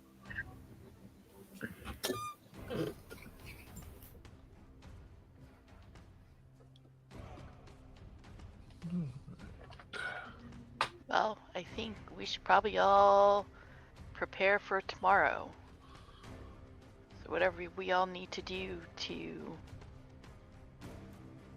be in the right headspace for that. I'm going to go get drunk.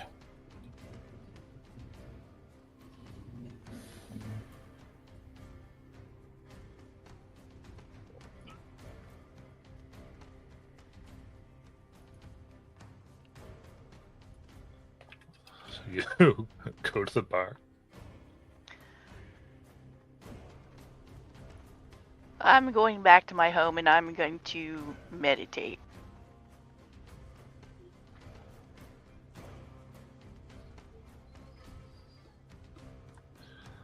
Okay.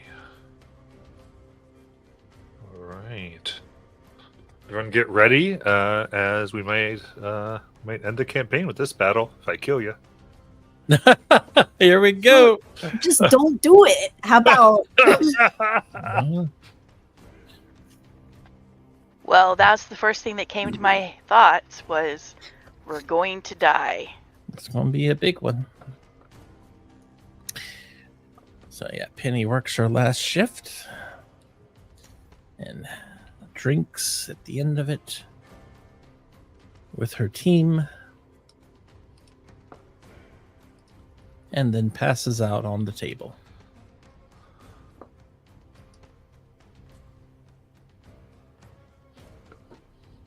Hal would spend the evening trying to invite Kessa to one last sparring practice.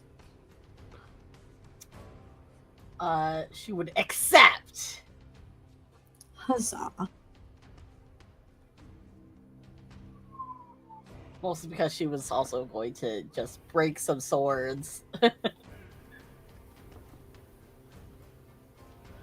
Hess would spend his last evening reflecting on what everyone said to him and probably writing down everyone's story that he's gathered that he can within the time he has. Yes.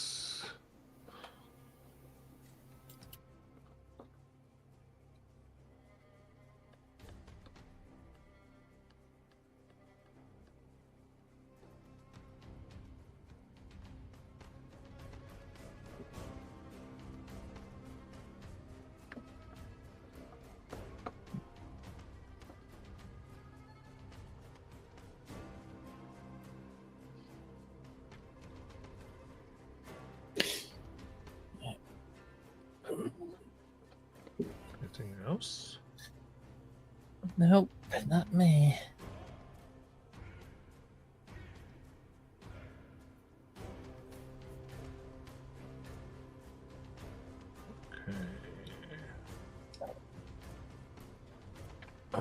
So, what you want? I gotta take a moment because you guys just jumped ahead 2 weeks. You're like, let's just not take the level beforehand. Sounds great. Oh, there's a level? What was until you decided to challenge this?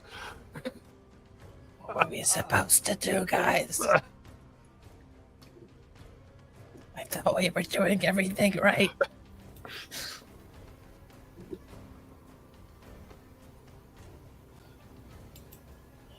Penny will give you all a morning coffee for temp HP.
I just realized I was a level behind everybody else. You were? We're level 10, right? Yeah. Yep. Yeah, I was level 9. Yes. Also, can I take Mass Levitate? It's technically, I just realized it's no Bojima spell. I've had it for a bit. No, It's it fine wouldn't if not. be. Yeah, no, it wouldn't be in this. Okay.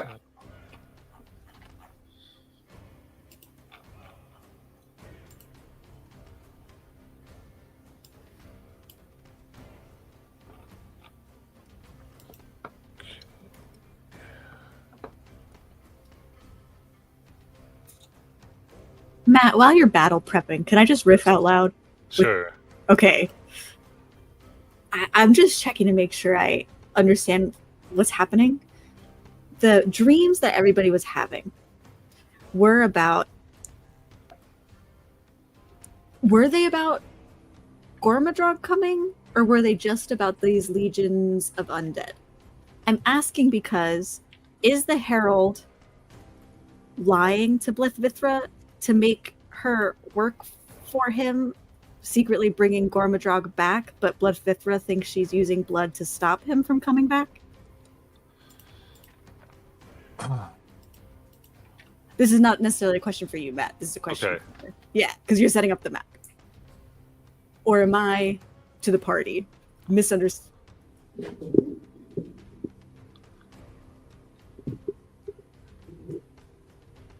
I have no idea.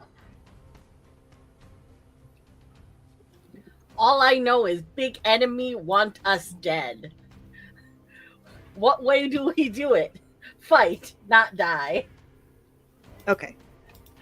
Great. With my Got it. with my natural 7 intelligence. What was the question? Sorry, I was selecting something. I'm confused about the premonition dreams that everybody was having. Did they actually show Gormadrog coming, or was it just the Legion of Undead people? Because I'm wondering now if the Herald heralding Gormadrog's return is not potentially stringing Blethvithra along. Blethvithra thinks that she's preventing Gormadrog's return, but really is working for Gormadrog and doesn't know it. I don't know if that's the case, but it's an idea I just had. And we had time because Matt was setting up his map. That's entirely possible.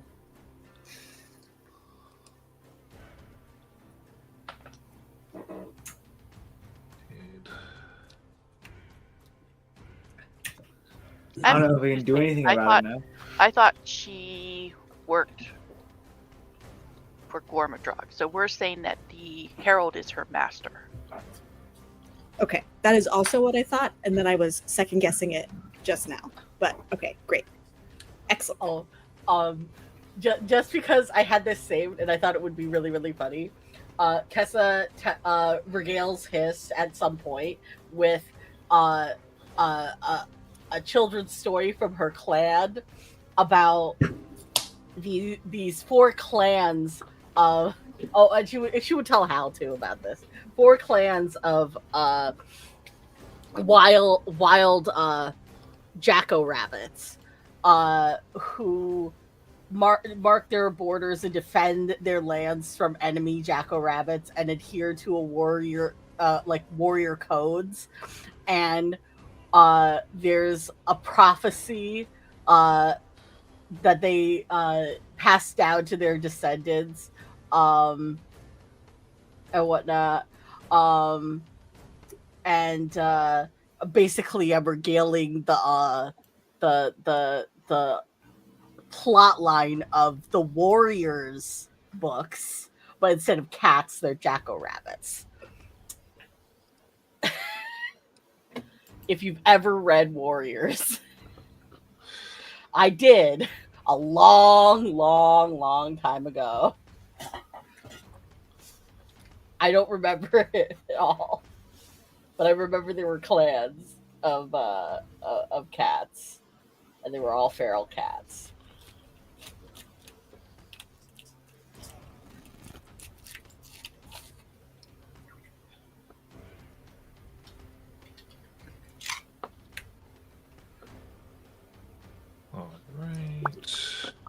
Since we know this battle is occurring, can I have my meteors like up before the battle starts? Yeah, I'll allow that. Cool.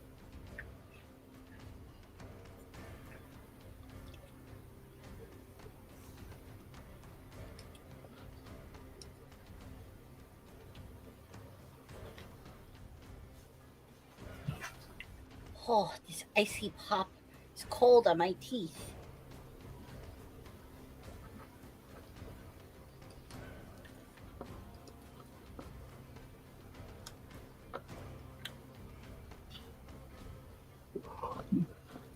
Alrighty, so we will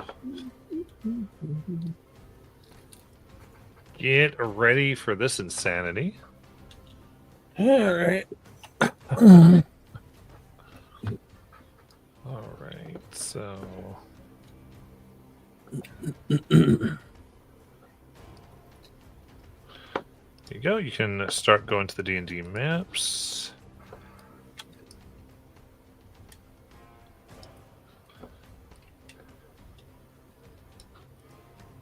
Oh, well, nice.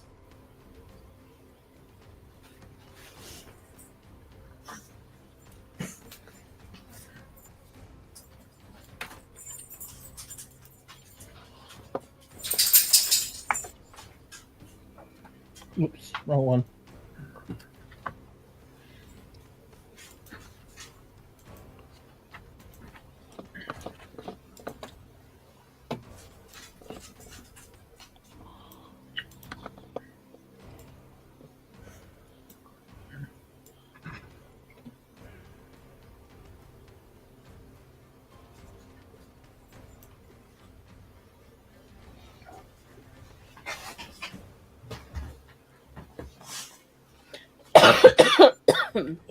Rhymoke. Yummy.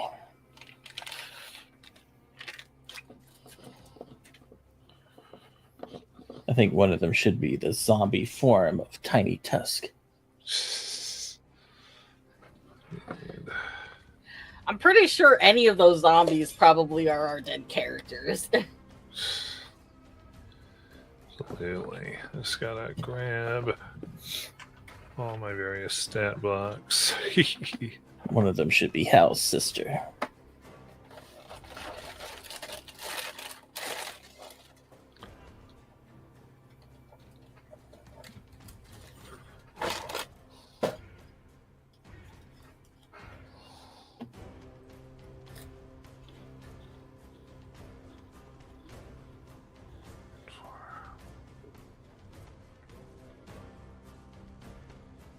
That's all I need. Alright, we got the flame tongue, and we are good. Alright, so. Alright,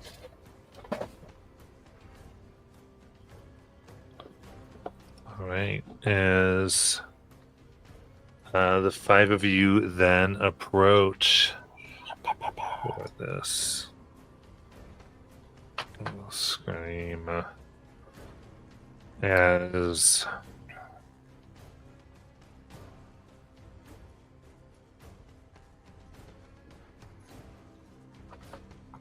up upon high, the herald smiles. It is good you've come. Have you made yourselves ready?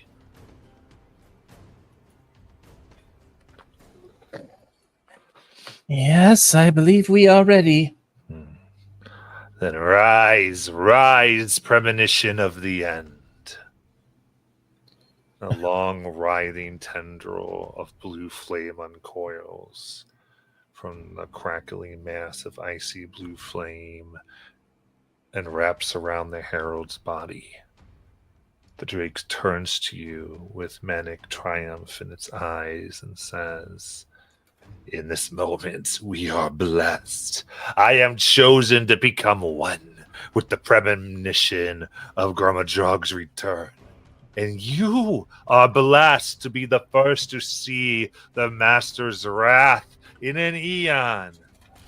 The herald's voice is abruptly choked as it is engulfed in cold fire and vanishes from sight.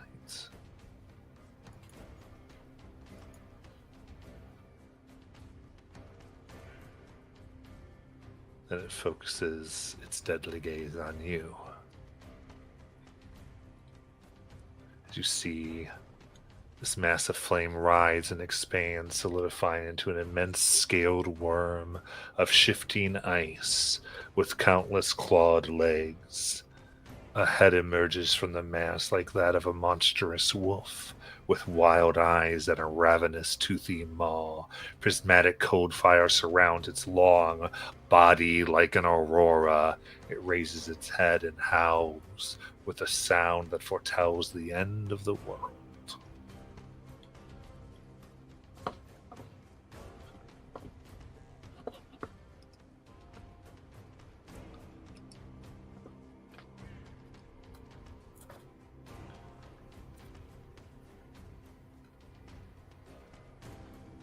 And it stares, ready to devour.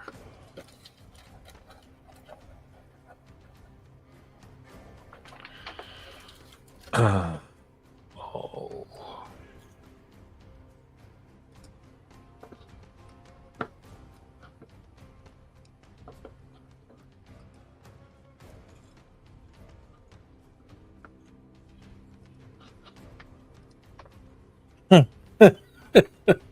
Frickin' dragon.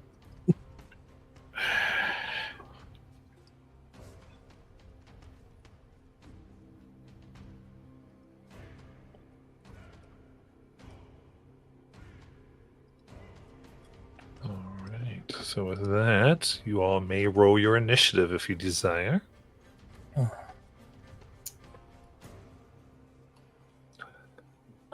Matt, it's correct that Blethvithra has been trying to prevent Gormadrog's return this whole time?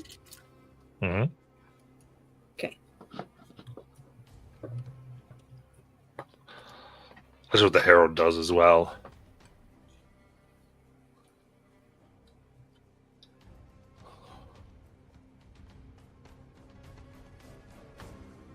Hal got a 16 for initiative. Okay. Oh, I thought it would update. I guess it did not. Bjork got a 12. Right. Then Hist. 19. All right. Kessa. 7. All right. Then Penny. 13. Perfect.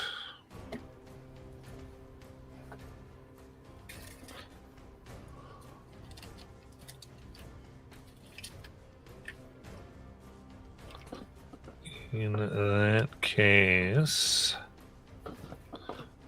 to start,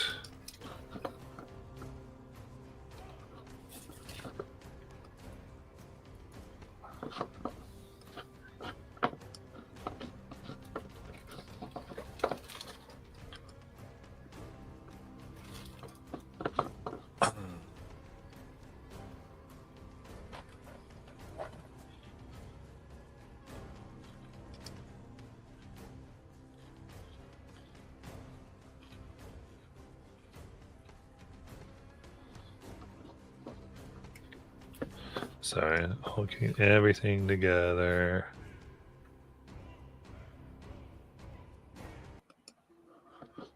Oh.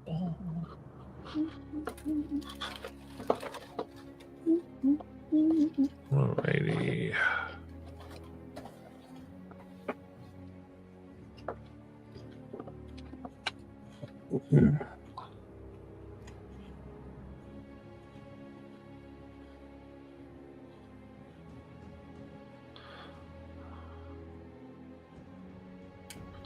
Perfect. All right. So,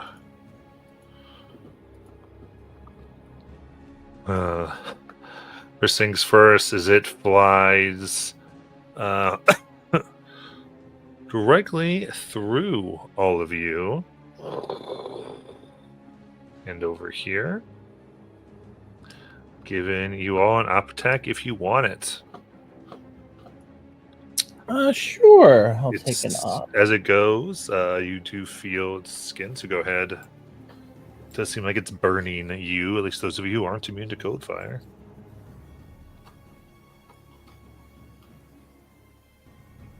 That's a natural 1. With Warcaster, I can cast any spell as an op attack, right? Yeah. As long as it's one target. 15.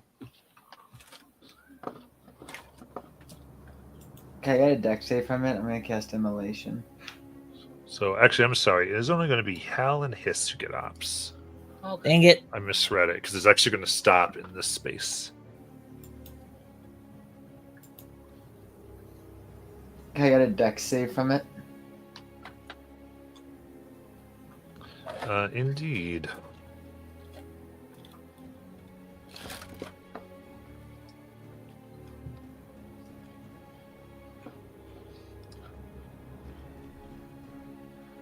That is going to be a 17.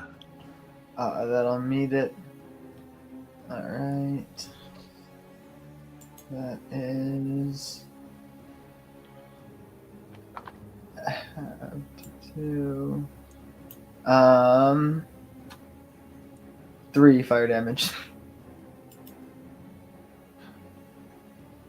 Okay. 3 fire damage. Yes. Perfect. Wait, no, that was the wrong. I did the wrong spell. I casted a way higher level spell. Sorry, 16 fire damage, 32 halved. You got it. So cool. So you deal that fire damage to it. Let me reflect that. As soon as it takes the fire damage, there's an explosion of cold fire, and I need everyone to give me a dexterity saving throw.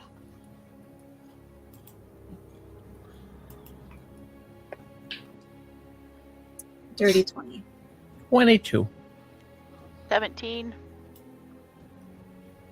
22. Okay. And Kessa? 16. 16. Okay, so Kessa and Bjorg each will take 32 cold damage. Kessa is within my aura. Sorry, I'll put that up on the thing. So you have a +5 on your saves. So then 21. All right. Very cool. And then, how did you want to do your up attack? Yes, I do. I'm so sorry. Un momento. Well, no, sorry. That's silly. I will do my op attack. Okay. I got an 18 plus 8. That will hit. Okay. This.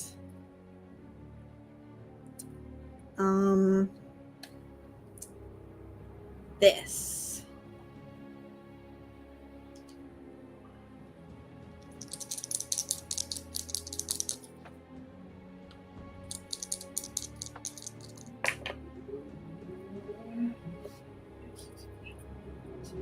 Ten fire damage.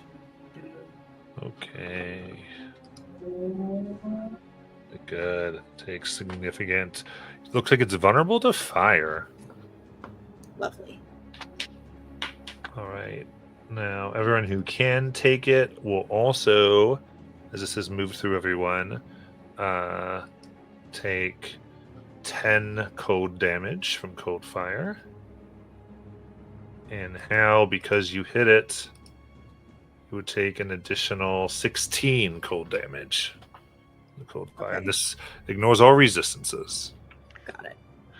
So that's an additional 10 on the 32 I've already taken? Yes. Okay.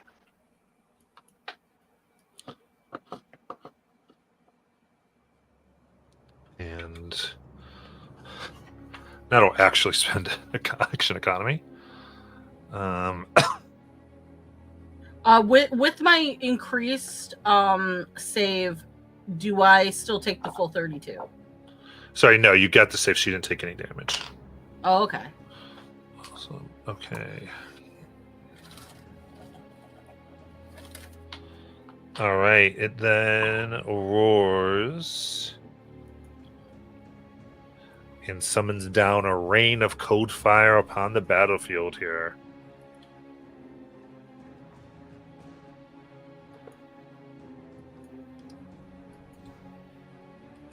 So let me do that. La la la. I'm gonna get these out, and then I'll probably move them around.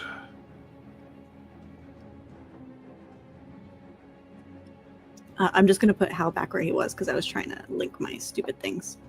You got it. So I'm pretty sure he was right there. No, I think he was further to the right. Yeah, Okay. you were 1 away from me. I remember. Oh, this. yes, because you were in my thing. Duh.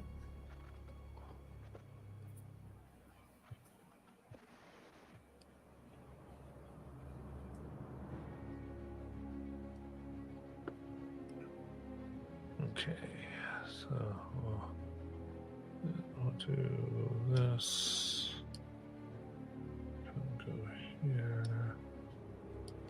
Oh, go about there, I think. All right.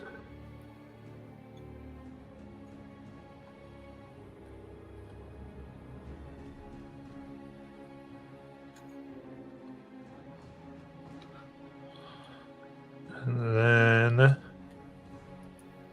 we'll go ahead and from here fly into the air about 40 feet, which will then let Kessa, Bjorg, and Penny have ops if you want them. Sure.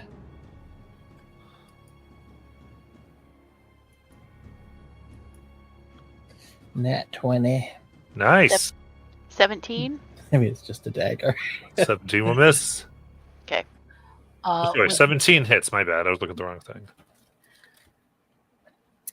11 magical piercing. Nice. 13 magical piercing.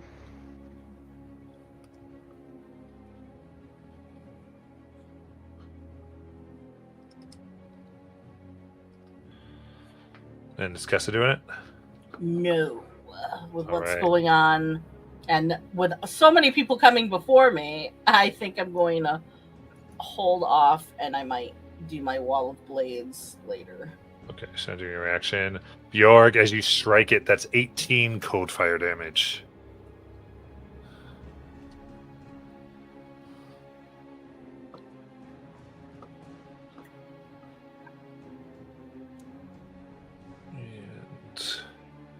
And its turn 40 feet above. And we'll go to Hist. All right.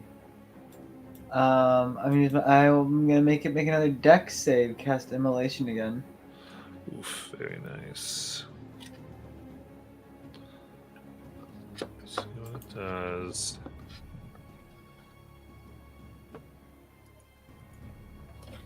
Okay, so that's only going to be a 15. All right. So All right. it is. It's got a legendary. Oh, does it have that? No, it doesn't have it. Sorry, go ahead. Yep. No, Yes. it does. It is going to choose to. Actually, I'm sorry. It gets advantage on that, first of all. All right. So a 16, which I still think Still fails. fails, yeah. Then it will legendary resistance. That's Julie. As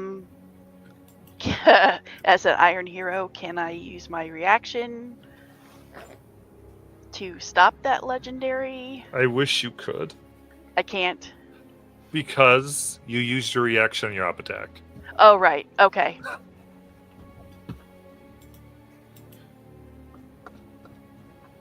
All right. Let's still take damage. I'll just take half. Yes, correct. That's 30 half to 15. Nice. Fire damage. All right, so it does take 30 because it is vulnerable. Oh, then that's true with the 16 damage I did earlier too. That It- was also fire. Yeah, I doubled it. Oh, okay. Then I need 2 more deck saving throws because I have 2 meteors I'm throwing at it. Nice. Here we go. First one is a 25. That's a success. And the second one is a 13. 25 is 5 damage halved to 2. So 4. Yeah. And then the other one's 5 doubled to 10. Nice. And that is it. Okay. And so yeah, it's got a lot of effects here. I gotta look this one up real fast. Because it's gonna look down and begin casting a spell.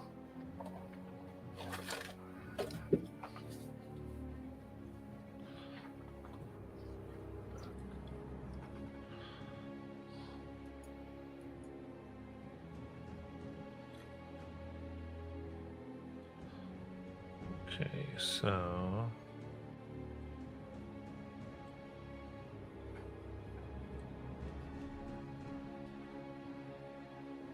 all right.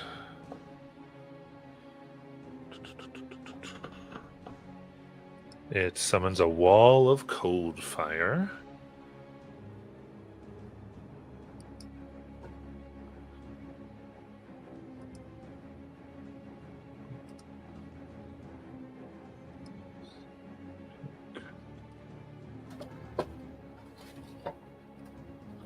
So let's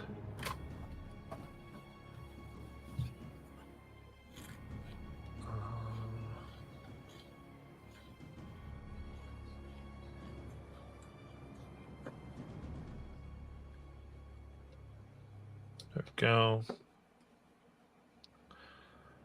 And yeah, it's going to encase Kessa and Bjorg.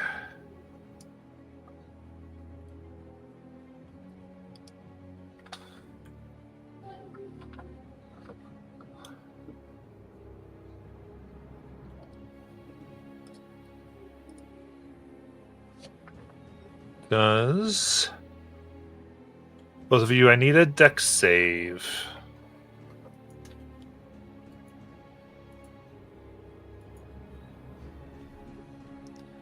it. 27. How much is your plus aura? 5. 5. 19, 20, 21, 22, 23, 24. Okay, nice. So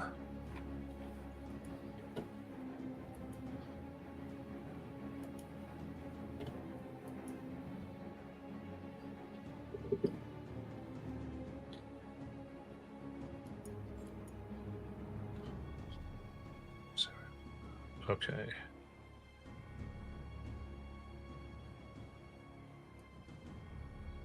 Perfect. Okay. In that case, I will do go succeed.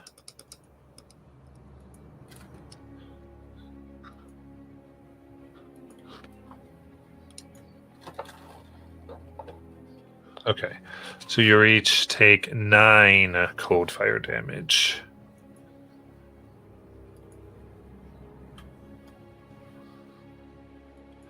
There's an opaque wall.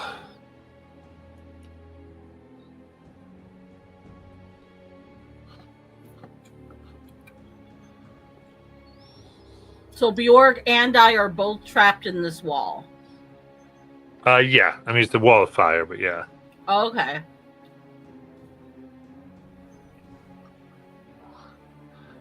We'll go to Blood Vithra.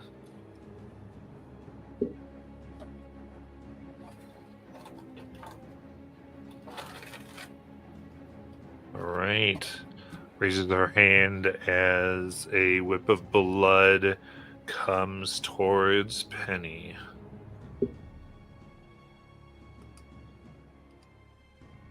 As a 14 to hit. Miss. All right, next one coming towards Hist for 13. Miss. Another towards Penny for 22. That hits. Okay.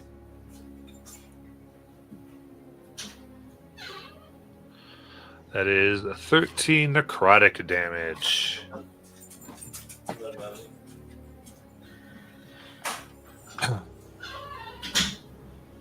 In addition, at the start of your turns, unless you receive healing, you will take an additional 44 as you are bleeding from the burn. 4d4 or 44? 4d4. Okay. There's Steve. They're back up just a bit to give you all room to burn.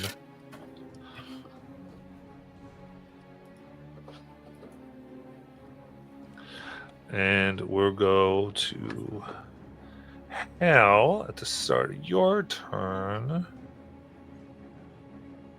I need a dex saving throw because you are within these circles of fire. Of cold fire. Understood. 19 plus 6. 25. Nice. All right, so then you don't take any damage.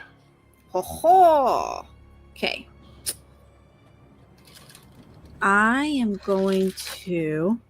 Oh, Hal looks torn between Blethbithra and the cold fire premonition. However, since she backed up, she is too far from me, so it's her lucky freaking day. And Hal is instead going to run up to the cold fire premonition and start swinging. It is 40 feet in the air. Oh shit! I forgot about that. Yeah, as you do hear, Bugman, you will have to take care of this vile witch. Halvarth turns around. That can't be. He hasn't heard that voice since his childhood. Okay.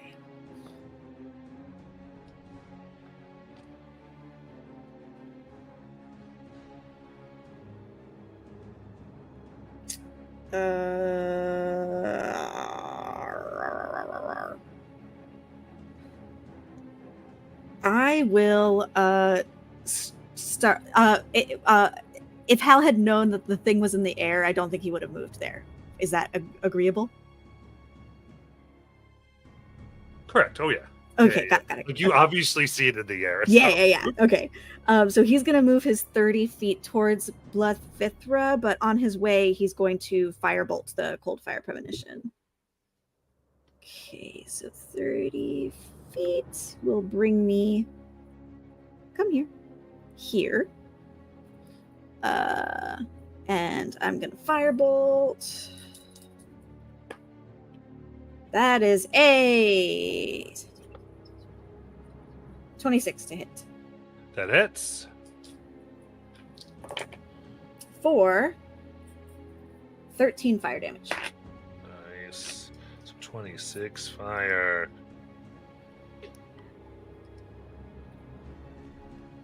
That's it.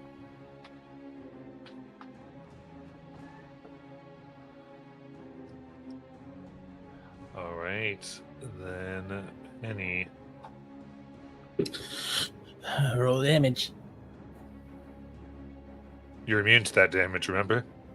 You said I'm taking necrotic at the start of my turn. Oh, necrotic, sorry. I forgot the other one. Thank you. Because of all my damage effects, I apologize. Here we go. That is 11. All right. Necrotic. I'm going to look up at the blue fire thing in the air and cast out a flaming fireball at, we'll do 4th level. Amazing. That's a dex save. Yep, that is going to be a 24 on the dex save. Okay. So it will take half Of 44, but I think they're vulnerable, so it goes back to 44. Is that how that works? Yeah, just tell me what you rolled on the dice. I rolled 44. There you go. Yeah, so it ultimately takes 44 fire. All right. Bonus action. I I am going to send a bardic inspiration at Kessa. Now, the thing about my bardic inspirations is you can roll it regular, or you have the option to flip a coin. If it's heads, then you get the full amount of 10. If it's tails, then Matt gets to use it for one of his characters. And that'll be my turn. Well. All right. We'll go to Bjorg.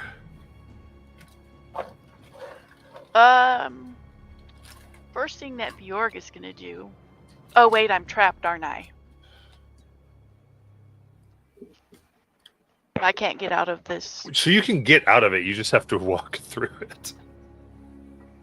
How high is it? Can I jump over it? It's 20 feet high. Oh, You gotta walk through the fire, the flames. But so let me see here. Epic guitar solo. Yeah, okay, perfect. So, yeah, so the first thing, because at the start of your turn, you're in the other bits of fire that it put out. So that's 5 code fire. And now you get to make your decision.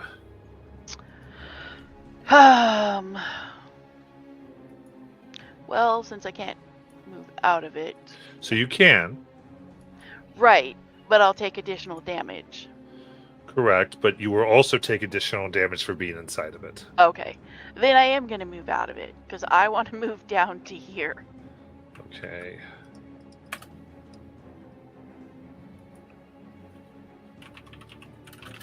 Got it. So that is 23 code fire. Ooh. Well, Because they changed that where this spell no longer requires saves after its first cast. that just about did me in, but that's okay. And then I'm going to spend 5 maneuver points and do a hail of needles right between the elk and Lith, whatever her name is. So I need a dex save for both of them, DC 17. Got it.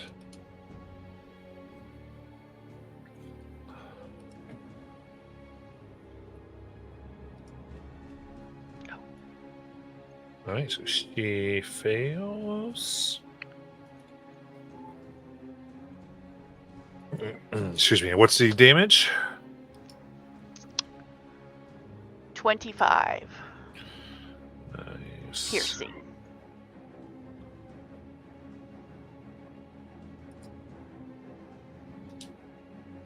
All right, so that will take out her steed. Yes. And I think that will be my turn. Yep.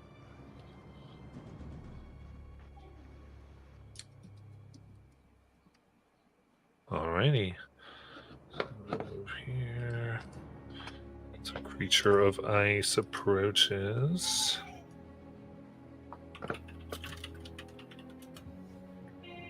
They come down to Havrath.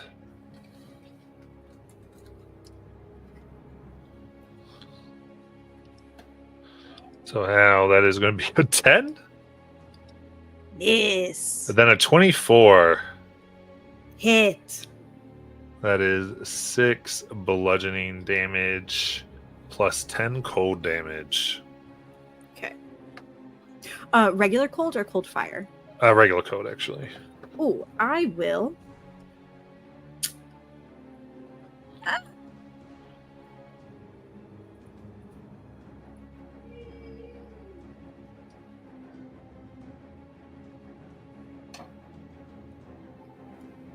Oh, never mind. That was a reaction that Asphalt had, not me. Carry on. All right. And Kessa. Okay. First question. Did Bloodvithra getting attacked bring down the wall of fire? No, because she didn't put it up. Oh, okay. I wasn't Just sure. a cold fire I thought- premonition. I did that. Okay. Then Kessa is going to run towards Halvar, because I can't hit anything that's in the air, guys. Yeah, so let's see. For starting your turn, it is 15 cold fire. And then you run out of it for 18 cold fire.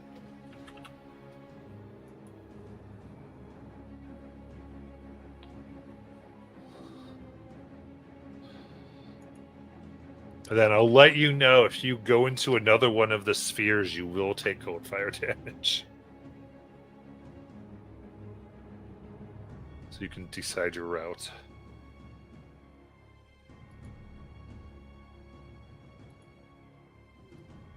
Well, I'm gonna have to go through another one anyway. It's just Unless you want which around. one? Up to you. Yeah, you decide what you want to do.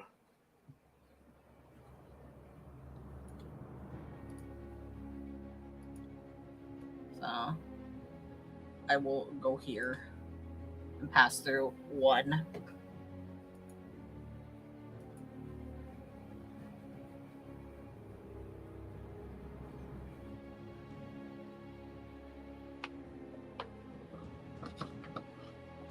So how much do I take?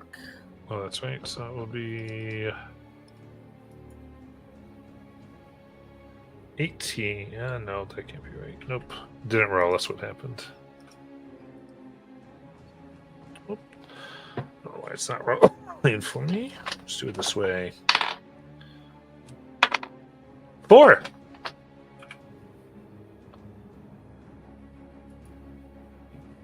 Okay.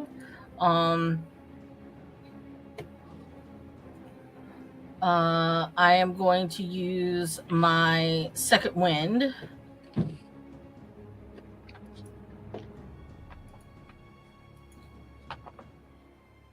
Oh, well, for 13. It was almost a 7. Alrighty.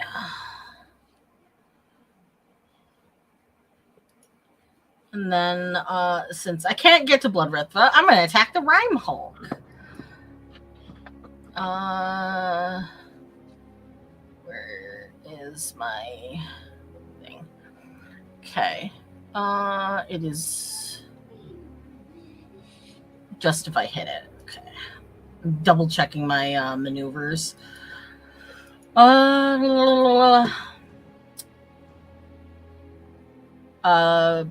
I have pack tactics, so I get advantage with someone 5 feet next to me. Nice. So that is a 23 on the first hit. All right. So the Rime Hulk. Yep, 23 hits.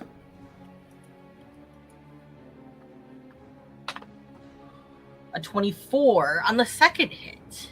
Nice.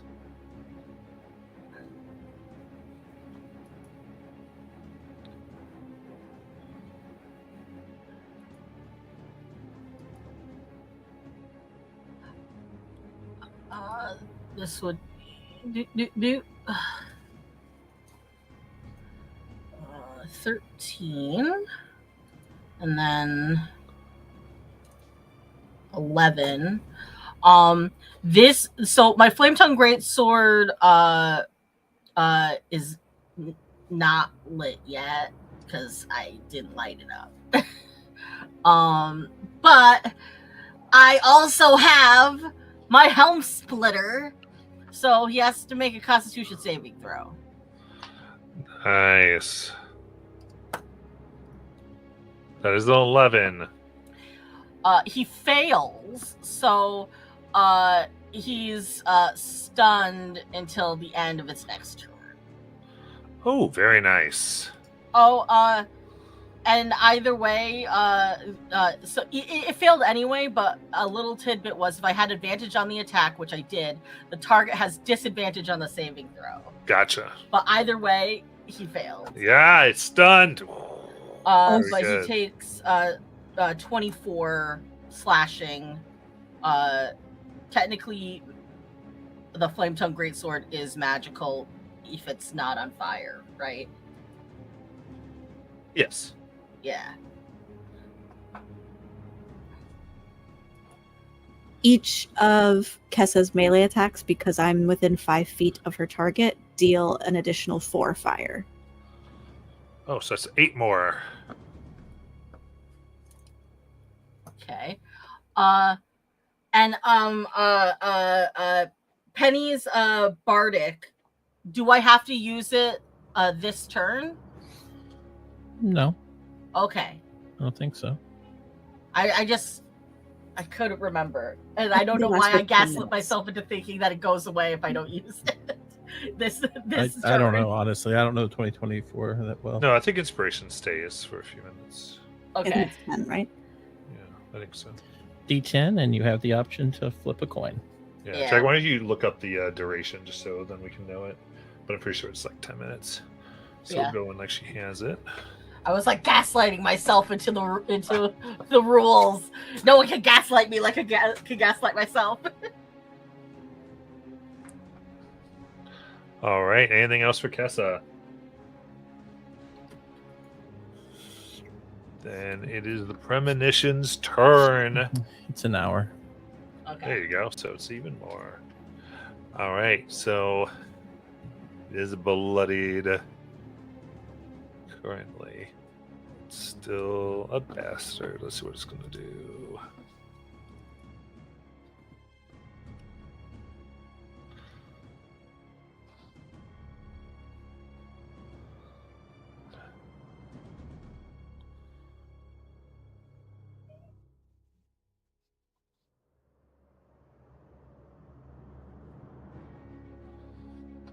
Alright. Coming down, then swooping towards Penny. At 20 feet in the air. It's going to go ahead and attack for 29 to hit. Yes.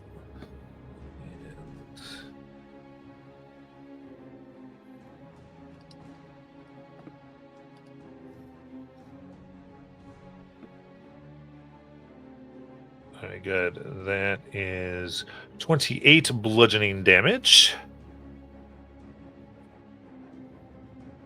Okay. And knocks Penny prone. Ugh. I'll come down to bite Penny. Oh, jeez.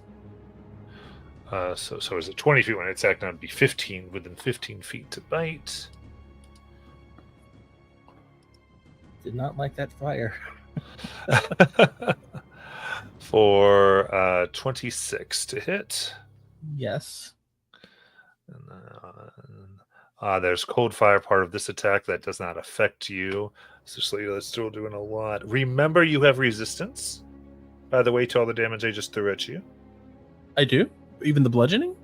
Yes. The stone skin gave you resistance to piercing, slashing, and bludgeoning. Oh. I missed that. Okay. Plus the immunity to cold fire. Did anybody write down how much I just piped in? If not, I'm just going to keep it, to be fair. It's in the thing. 21. So I think I gave you 28. 28. Is what the piercing was. Okay. That would be 14 Done. instead. And then the damage coming from the bite here is going to be 19 piercing that you get to have. Okay.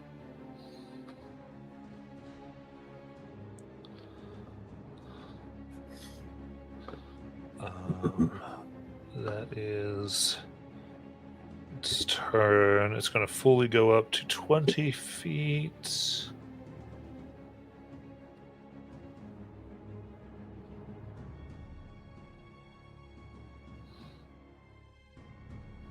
I'm going to hist.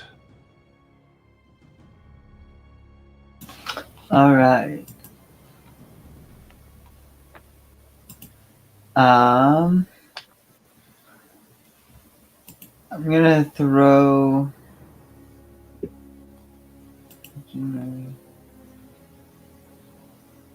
Does Penny get an op attack if it's flying again? It never came within melee. Ah, Its range is 20 and 15. crazy. Okay. So it's just up there being a jerk. I'm gonna throw a fireball at the dragon. Yeah. Need a dex save. 17.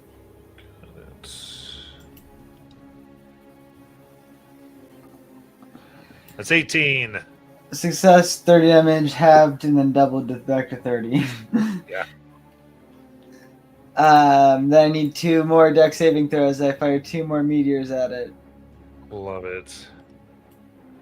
So 2 more deck saves. Yeah, so... Oh, geez, sorry. You did damage while I did my thing and it all went away. Here we go. Where's this? There it is. Cool. A success and a fail. The success will take 10 half to 5, 10 damage. The fail will take 16. I've already doubled and halved everything. Sounds great. Thank you.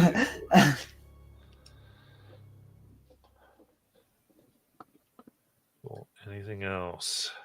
That is it.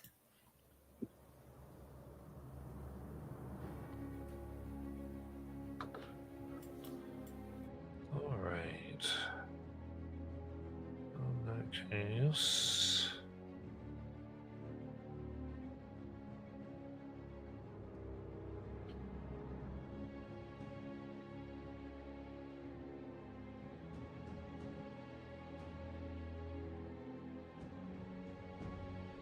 Perfect. I'm going to cast some more stuff here. So the fire is going to transform into, kind of leaps up, goes around Hist and Penny here, and forms into an ice dome.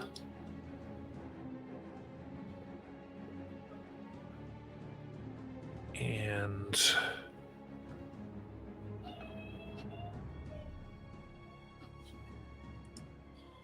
with that, you each get a dex save.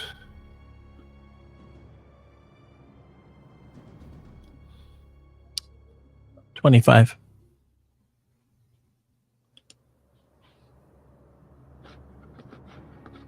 11. Okay. So this is cold damage, so it's not prevented by stone skin. I am still resistant.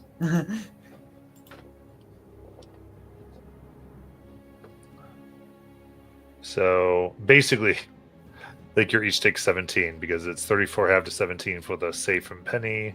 Okay. And then straight 34 to Hiss, but you're resistant for 17. Cool. Which points you put into an opaque dome of ice. Jeez. Pushed inside.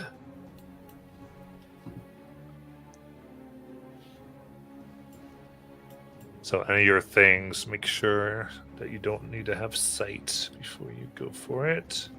Can we see it all through it? No, it's entirely opaque. Oh, okay. Oh. Well, that changes what I was going to do. All right, now it's Bloodvither's turn.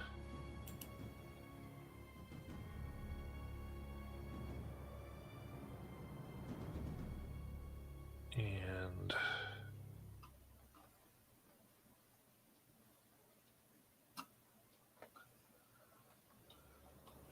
okay, you see she is able to heal some of her wounds at the start of her turn.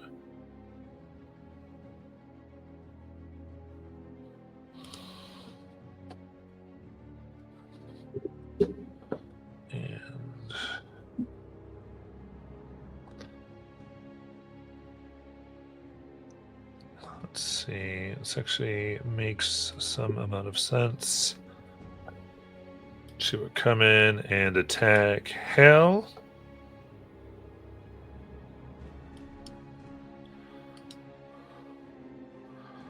Only for a 9 to hit. Miss.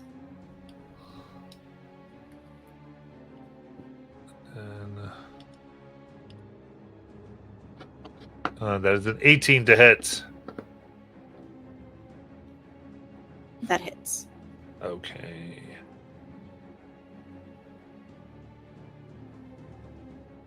So she claws and drags you towards her for 9 slashing damage. Okay. And then thorns begin to pierce your skin but I need a con save. Okay. 25. 25. You resist as they break against your skin. Hmm. Way to go, Hell! You shut up. And then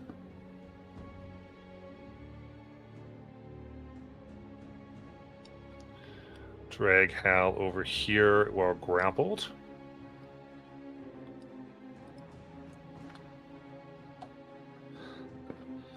As he looks, I've studied your ways. I will not let you give your blessings to the others. We'll go to Halvarth. Well, this works out mighty. I don't know what's wrong with Hal's accent today. Okay. Huzzah! All right. This works out excellently. For I was about to grapple you. And let's see. I'm gonna punch her. Matt, I'm sharing my screen. Oh, thank you. For a 21 to hit. That does hit. Okay. I am with maneuver points marking her as like a target within my divine undying light. So that means that any attack that hits her when she is within 60 feet of me will deal 1d6 fire damage. Nice. Okay. And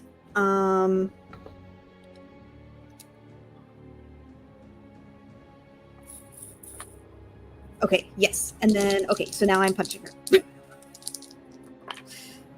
So that is 9, 10, 11, 12 fire damage. Nice. And I will, with my bonus action, do a third level Divine Smite. Nice. I'll just roll that digitally. Don't frick me, D&D Beyond. 21 Radiant. Ooh. Nice. Burns her skin. She snarls as the vines come up. And I will punch her again Nice. for a 24. That hits. For 11 fire damage.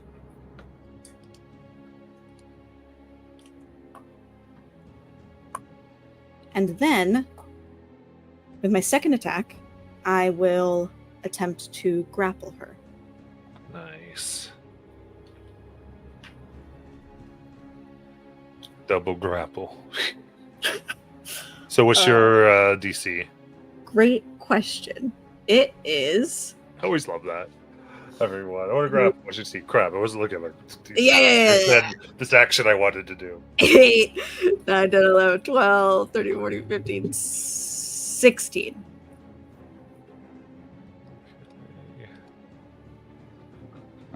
Only 14. Ooh, You're mine. So she kind of has you in her claws, and you kind of wrap your leg around her legs. What is this? Anything else? That is my turn. All right, Penny.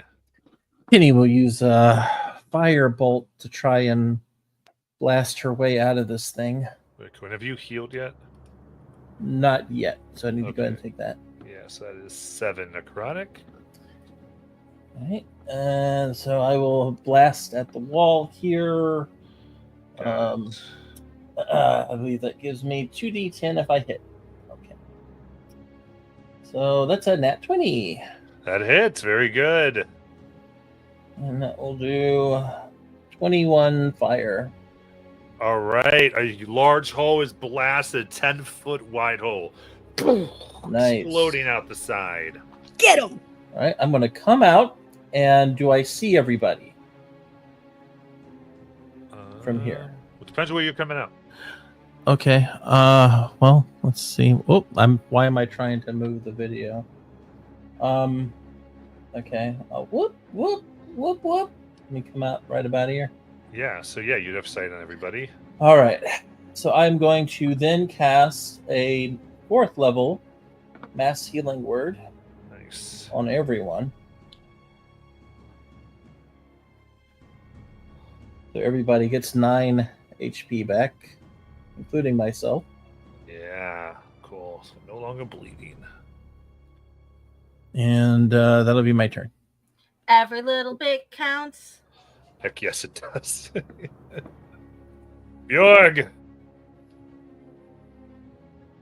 All right. I am going to bonus action steady aim and shoot at Bledvithra with my bow. That's good. For a 24. That hits. So that is 10 points of magical piercing. Plus an additional 15 for sneak attack. Plus 1d6 of fire damage. Oh. Okay. Red fire. That will be 6. Excellent. And that will be my turn.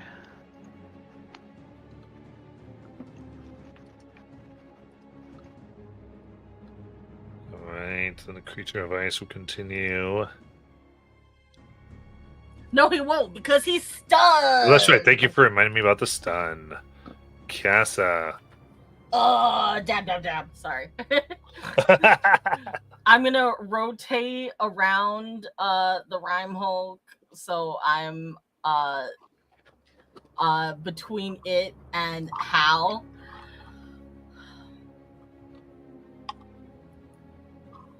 And then I'm gonna attack him. Let's go. But first, Aziz Light. There we go. So you do have advantage.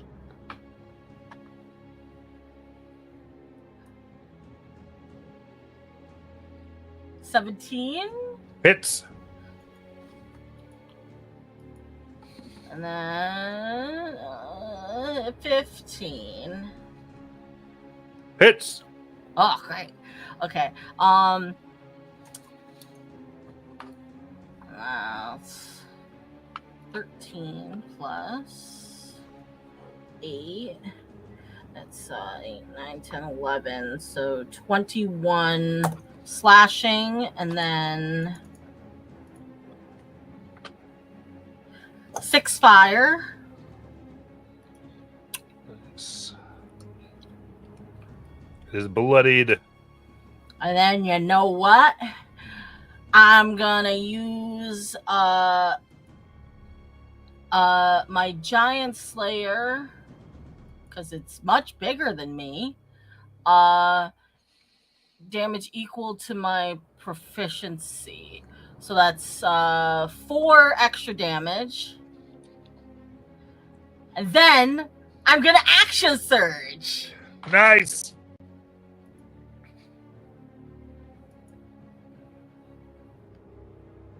22. That hits. And then 26 Hits as well. for another. Let's take 10 plus 10, so 20 slashing.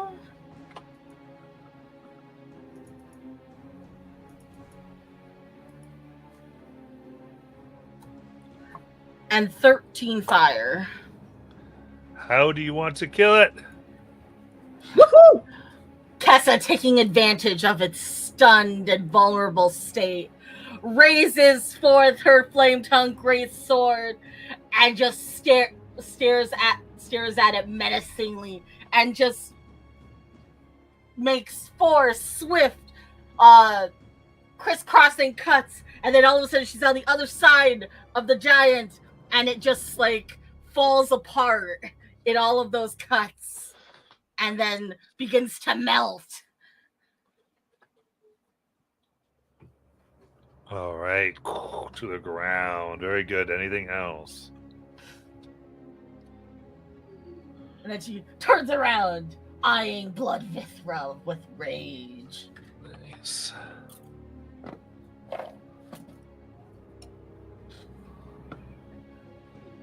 All right, we go back up. Got an inspo there from Fire.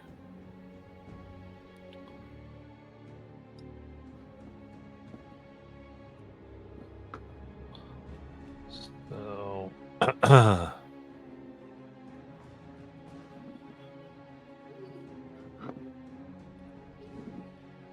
so they're gonna fly here. Yeah, right over here, actually. 20 feet up is the attack. Penny? There we go. Oh, that is only 17 to hit.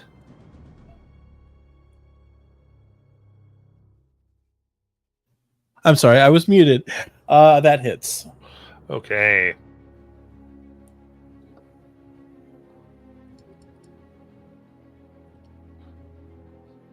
$17 bludgeoning. After the 8. Yeah. Then getting within 15 feet to do its bite. Four. Ha ha! Only 15. That misses. Okay. And this it will hover about 20 feet above ground.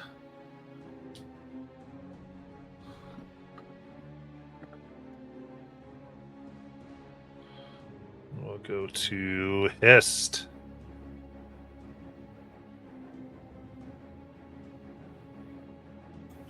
All right.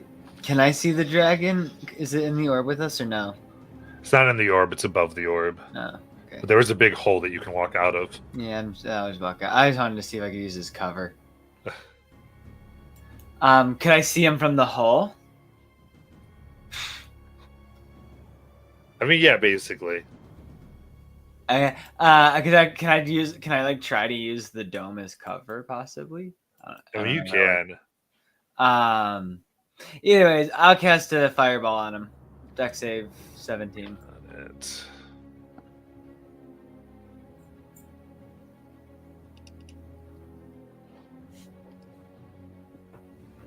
Oh, that's going to be a 26. All right, that succeeds. So that is 25 or 24 damage because 25 have doubled. Then 2 more Dex 17 saves as I throw 2 more meteors. Got it. 5 and 6, yes.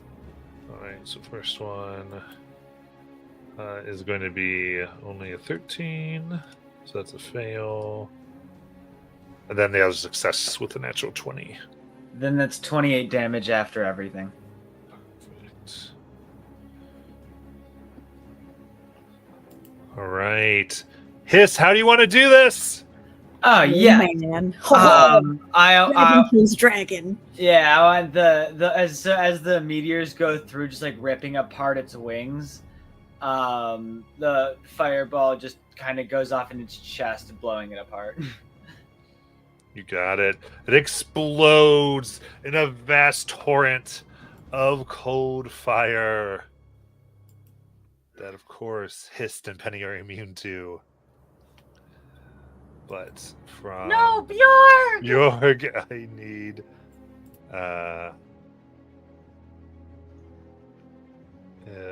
here it is. Sorry, a DC 18, please.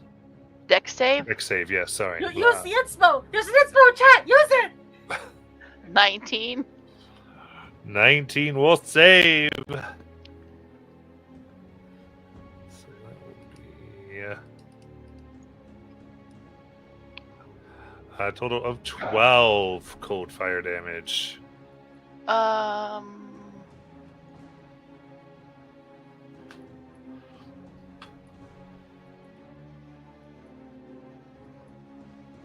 Evasion?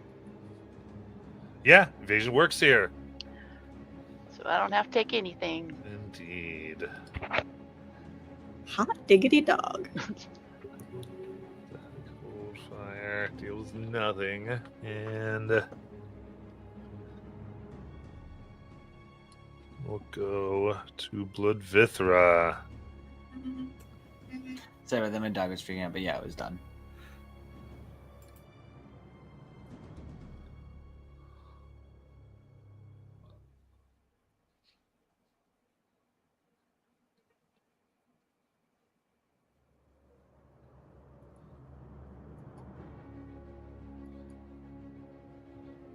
Alrighty, then.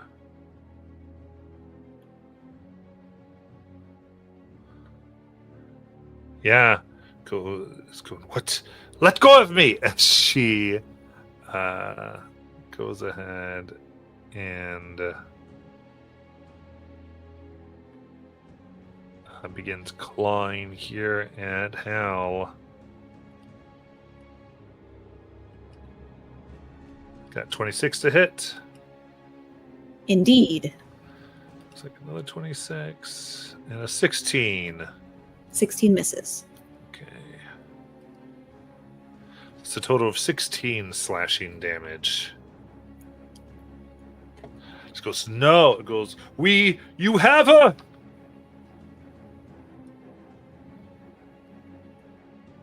And then we go to Hal. Who is this her that you speak of? As he's punching her in the face.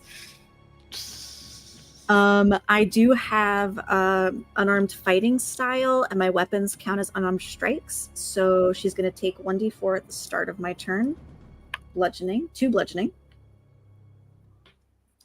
And then I punch her. Okay, my lowest is a dirty 20. That hits. Okay. First one is 8, 9, 10, 11 fire damage. Second one is 10 fire damage. Third one is 4 fire damage, and I will again cast a 3rd level Divine Smite. Nice.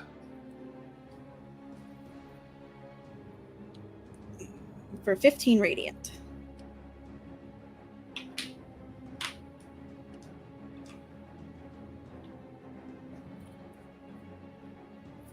Very cool. She's very bloodied. How does... It goes, her! Bloodvitha! You have her! That's what I'm telling you! Oh wait, you're Cliffhanger. Got it. I thought you were Bloodvithra. Great. How does grappling work when we are both grappled? Could I swing her around so that she's between me and Kessa without me moving? No, because you'd basically be both stuck. Okay, got it. So that would That's get a little crazy. And Penny. Penny flips on Spirit Guardians level 3 and walks the full distance to get her in the circle.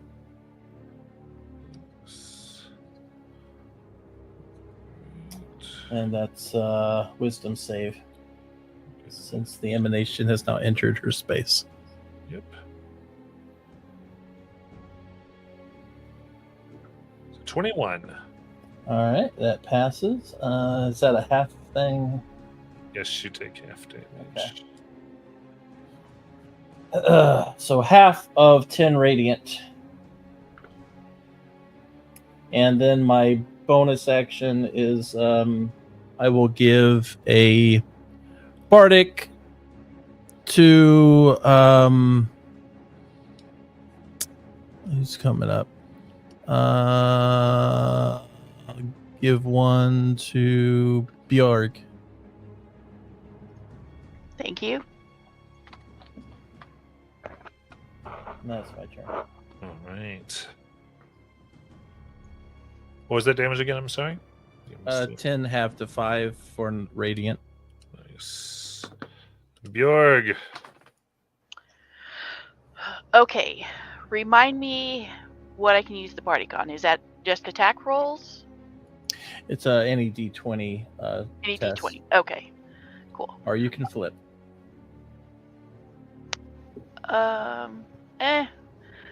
So bonus action, steady aim, and shooting at Vithra.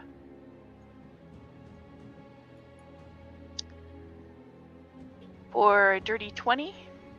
That hits. Oh, nice. For 12, magical piercing plus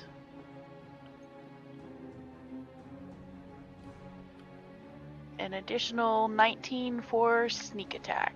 Nice. Plus 1d6 fire. Oh, right. And another 6 points of damage. There you go. Screaming. And that'll be my turn. All right, then Kassa. Kessa's gonna come on over to the other side of Blood Vithra. And she's going to execute her!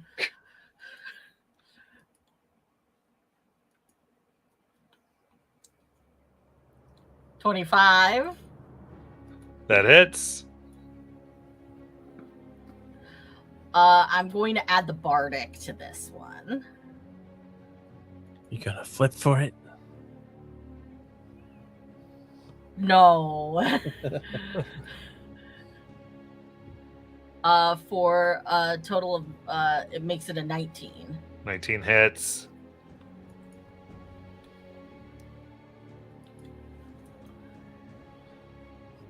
It's 9 is 18 slashing.